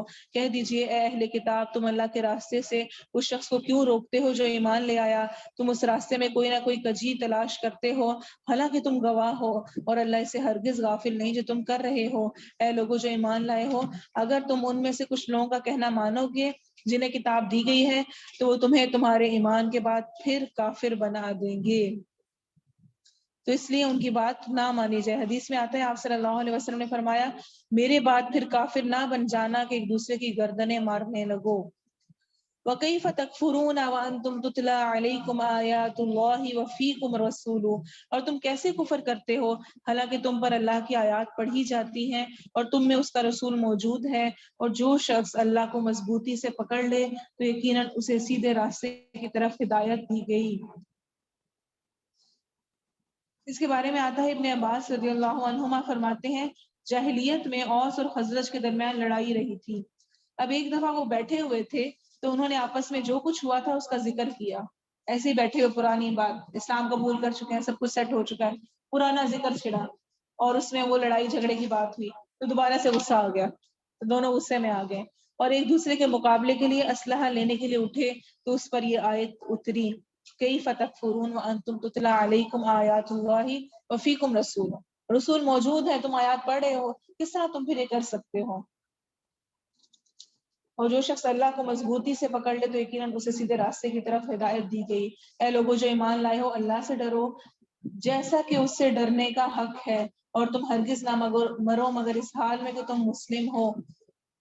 تقوی، اس کی تعریف عبداللہ بن مسعود رضی اللہ عنہ نے بہت بہترین کی ہے اور اس آیت کی تفسیر میں خاص طور پہ ملتی ہے کہ اس کی اطاعت کی جائے، نافرمانی نہ کی جائے۔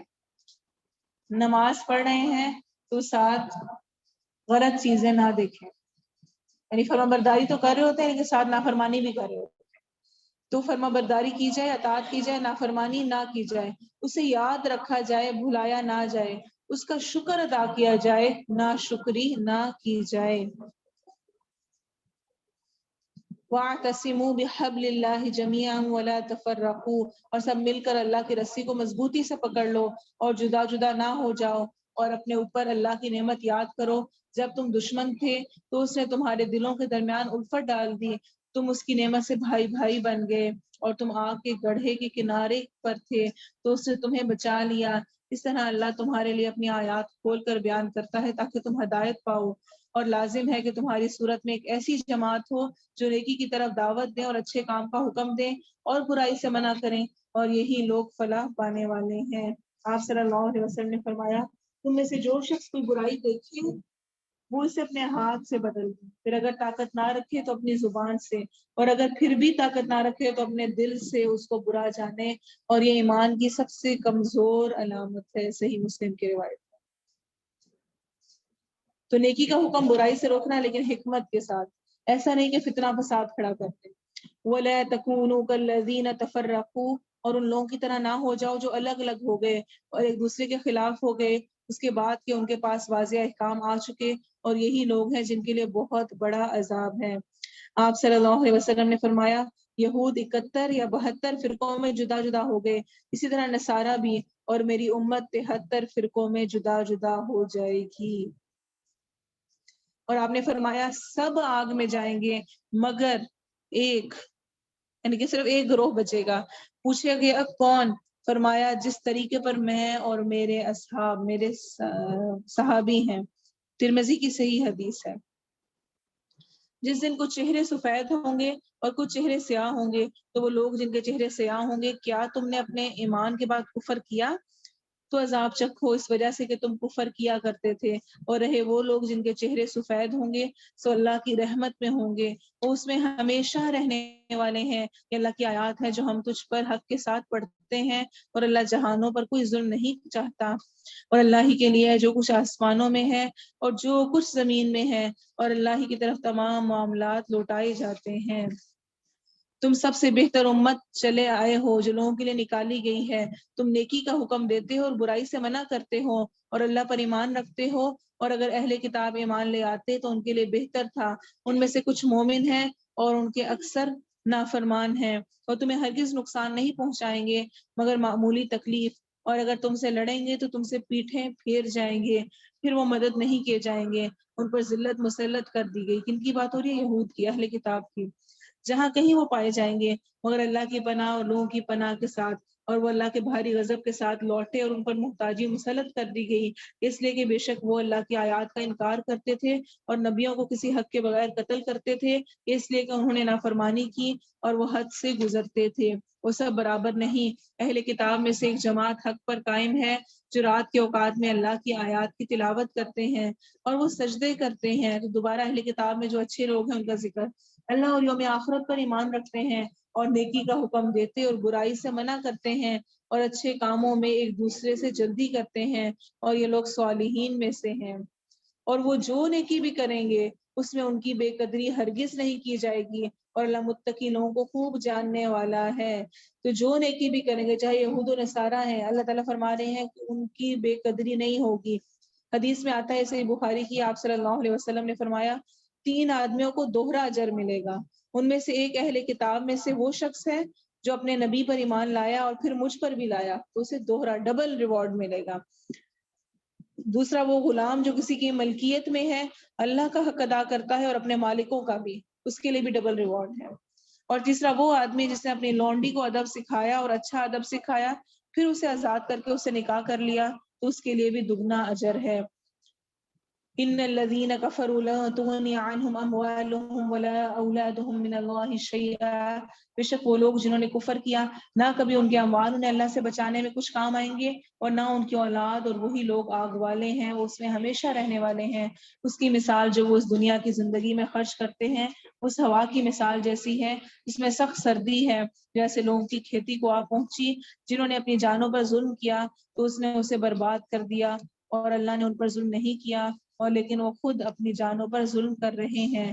اے لوگوں جو ایمان لائے ہو اپنے سوا کسی کو دلی دوست نہ بناؤ، وہ تمہیں کسی طرح نقصان پہنچانے میں کمی نہیں کرتے، وہ ہر ایسی چیز کو پسند کرتے ہیں جس سے تم مصیبت میں پڑو، ان کی شدید دشمنی تو ان کے منہوں سے ظاہر ہو چکی ہے اور جو کچھ ان کے سینے چھپا رہے ہیں وہ زیادہ بڑا ہے۔ کن سے؟ یہود سے۔ بے شک ہم نے تمہارے لیے آیات کھول کھول کر بیان کر دی ہیں اگر تم سمجھتے ہو۔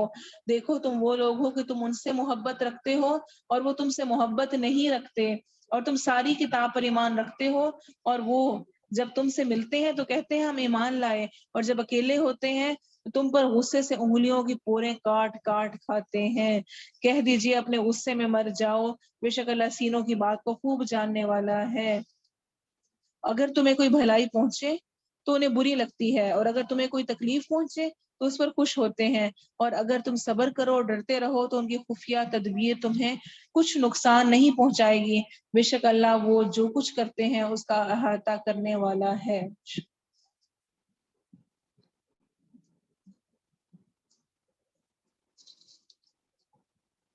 ایک رکو اور کر لیں بس پورا، اس پہ رک کر لیں۔ اور جب تو صبح سویرے اپنے گھر والوں کے پاس سے نکلا، مومنوں کو لڑائی کے لیے مختلف ٹھکانوں پر مقرر کرتا تھا، اور اللہ سب کچھ سننے والا، سب کچھ جاننے والا ہے۔ غزوہ احد سے متعلق بات ہو رہی ہے۔ غزوہ احد ایک مشہور ہم جانتے ہیں واقعہ ہے، جو غزوات ہوئے ان میں دوسرے نمبر پر ہے غزوہ بدر کے بعد۔ غزوہ بدر میں مسلمانوں کو خاص کامیابی ملی تھی اور مشرکین کے بہت سارے 70 مارے گئے تھے اور 70 قیدی ہوئے تھے۔ تو اس کے بدلے کے طور پر ان لوگوں نے تیاریاں شروع کی۔ نبی صلی اللہ علیہ وسلم کو علم ہوا تو آپ نے باقی تمام لوگوں کو ساتھ بلایا، مشورہ کیا۔ تو بہت سارے لوگوں نے کہا کہ مدینہ میں رہ کے لڑا جائے، لیکن چند نے کہا جو کہ جوش میں تھے کہ نہیں، ہم مدینہ سے باہر جا کر دشمنوں سے لڑیں گے۔ آپ صلی اللہ علیہ وسلم نے اسی کو پسند فرمایا اور باہر نکلنے کا حکم دیا۔ اس موقع پر عبداللہ بن ابی جو کہ منافقین کا سردار تھا، وہ اپنے 300 لوگوں کو لے کے نکلا، لیکن راستے میں ہی وہ واپس لوٹ آیا، اور اس کی بنا پر 2 اور جو قبائل تھے وہ بھی کم ہمتی کا شکار ہوئے، لیکن پھر وہ قائم ہو گئے۔ تو بہرحال 700 کے قریب مسلمان تھے جو کہ گئے، اور مشرکین کی تعداد 3000 کے قریب تھی۔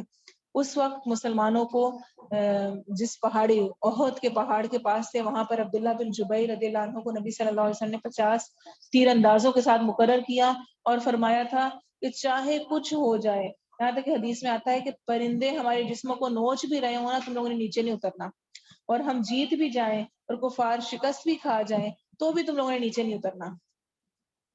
لیکن ان کے جب انہوں نے دیکھا کہ کفار بھاگ رہے ہیں اور مسلمان موجود ہیں، جیت گئے ہیں، تو وہ نیچے اتر آئے تھے۔ ان کی نبی صلی اللہ علیہ وسلم سے نافرمانی کی وجہ سے جنگ کا بالکل رخ بدلا تھا اور جو بھاگ رہے تھے وہ پیچھے سے مڑ کر انہوں نے دوبارہ حملہ کیا اور جس کی وجہ سے مسلمانوں کو بہت زیادہ نقصان ہوا. آپ صلی اللہ علیہ وسلم کے دندان مبارک شہید ہوئے اور آپ زخمی بھی ہوئے, سر اور پیشانی پر بھی چوٹ آئی. تو اس سارے واقعے جو غزوہ احد ہے اس کا اس اگلے رکوع میں ذکر ہے. اور جب تم میں سے دو جماعتوں نے ارادہ کیا کہ ہمت ہار دیں, یعنی جب عبداللہ بن ابی بھاگا تو اس وقت دو قبیلے تھے, بنو سلیمہ اور بنو حارثہ, ان کا ذکر ہے. حالانکہ اللہ ان دونوں کا دوست تھا اور اللہ ہی پر بس لازم ہے کہ مومن بھروسہ کریں. اور بلا شبہ یقیناً اللہ نے بدر میں تمہاری مدد کی جبکہ تم نہایت کمزور تھے. بس اللہ سے ڈرو تاکہ تم شکر کرو. جب تو ایمان والوں سے کہہ رہا تھا کیا تمہیں کسی طرح کافی نہ ہوگا کہ تمہارا رب 3000 فرشتوں کے ساتھ تمہاری مدد کرے جو اتارے ہوئے ہوں؟ کیوں نہیں, اگر تم صبر کرو, ڈرتے رہو اور وہ اپنے اسی جوش میں تم پر آ پڑے تو تمہارا رب 5000 فرشتوں کے ساتھ تمہاری مدد کرے گا جو خاص نشانے والے ہوں گے. اور اللہ نے اسے نہیں بنایا مگر تمہارے لیے خوشخبری اور تاکہ تمہارے دل اس کے ساتھ مطمئن ہو جائیں, اور مدد نہیں ہے مگر اللہ کے پاس سے جو سب پر غالب, کمال حکمت والا ہے, تاکہ وہ ان لوگوں کا ایک حصہ کاٹ دے جنہوں نے کفر کیا یا انہیں ذلیل کر دے بس وہ ناکام واپس لوٹ جائیں. تیرے اختیار میں اس معاملے سے کچھ بھی نہیں, یا وہ ان پر مہربانی فرمائے گا یا انہیں عذاب دے گا, کیونکہ بلا شبہ وہ ظالم ہے. اور اللہ ہی کا ہے جو کچھ آسمانوں میں ہے اور جو کچھ زمین میں ہے. بے شک وہ جسے چاہتا ہے بخش دیتا ہے اور جسے چاہتا ہے عذاب دیتا ہے, اور اللہ بے حد بخشنے والا نہایت رحم فرمانے والا ہے. بے شک. سبحانک اللہم و بحمدک اشہد ان لا الہ الا انت استغفرک و اتوب الیک. سبحان ربک رب العزۃ عما یصفون وسلام علی المرسلین والحمد للہ رب العالمین. والعصر ان الانسان لفی خسر الا الذین آمنوا وعملوا الصالحات وتواصوا بالحق وتواصوا بالصبر. السلام علیکم ورحمۃ اللہ وبرکاتہ. وعلیکم السلام.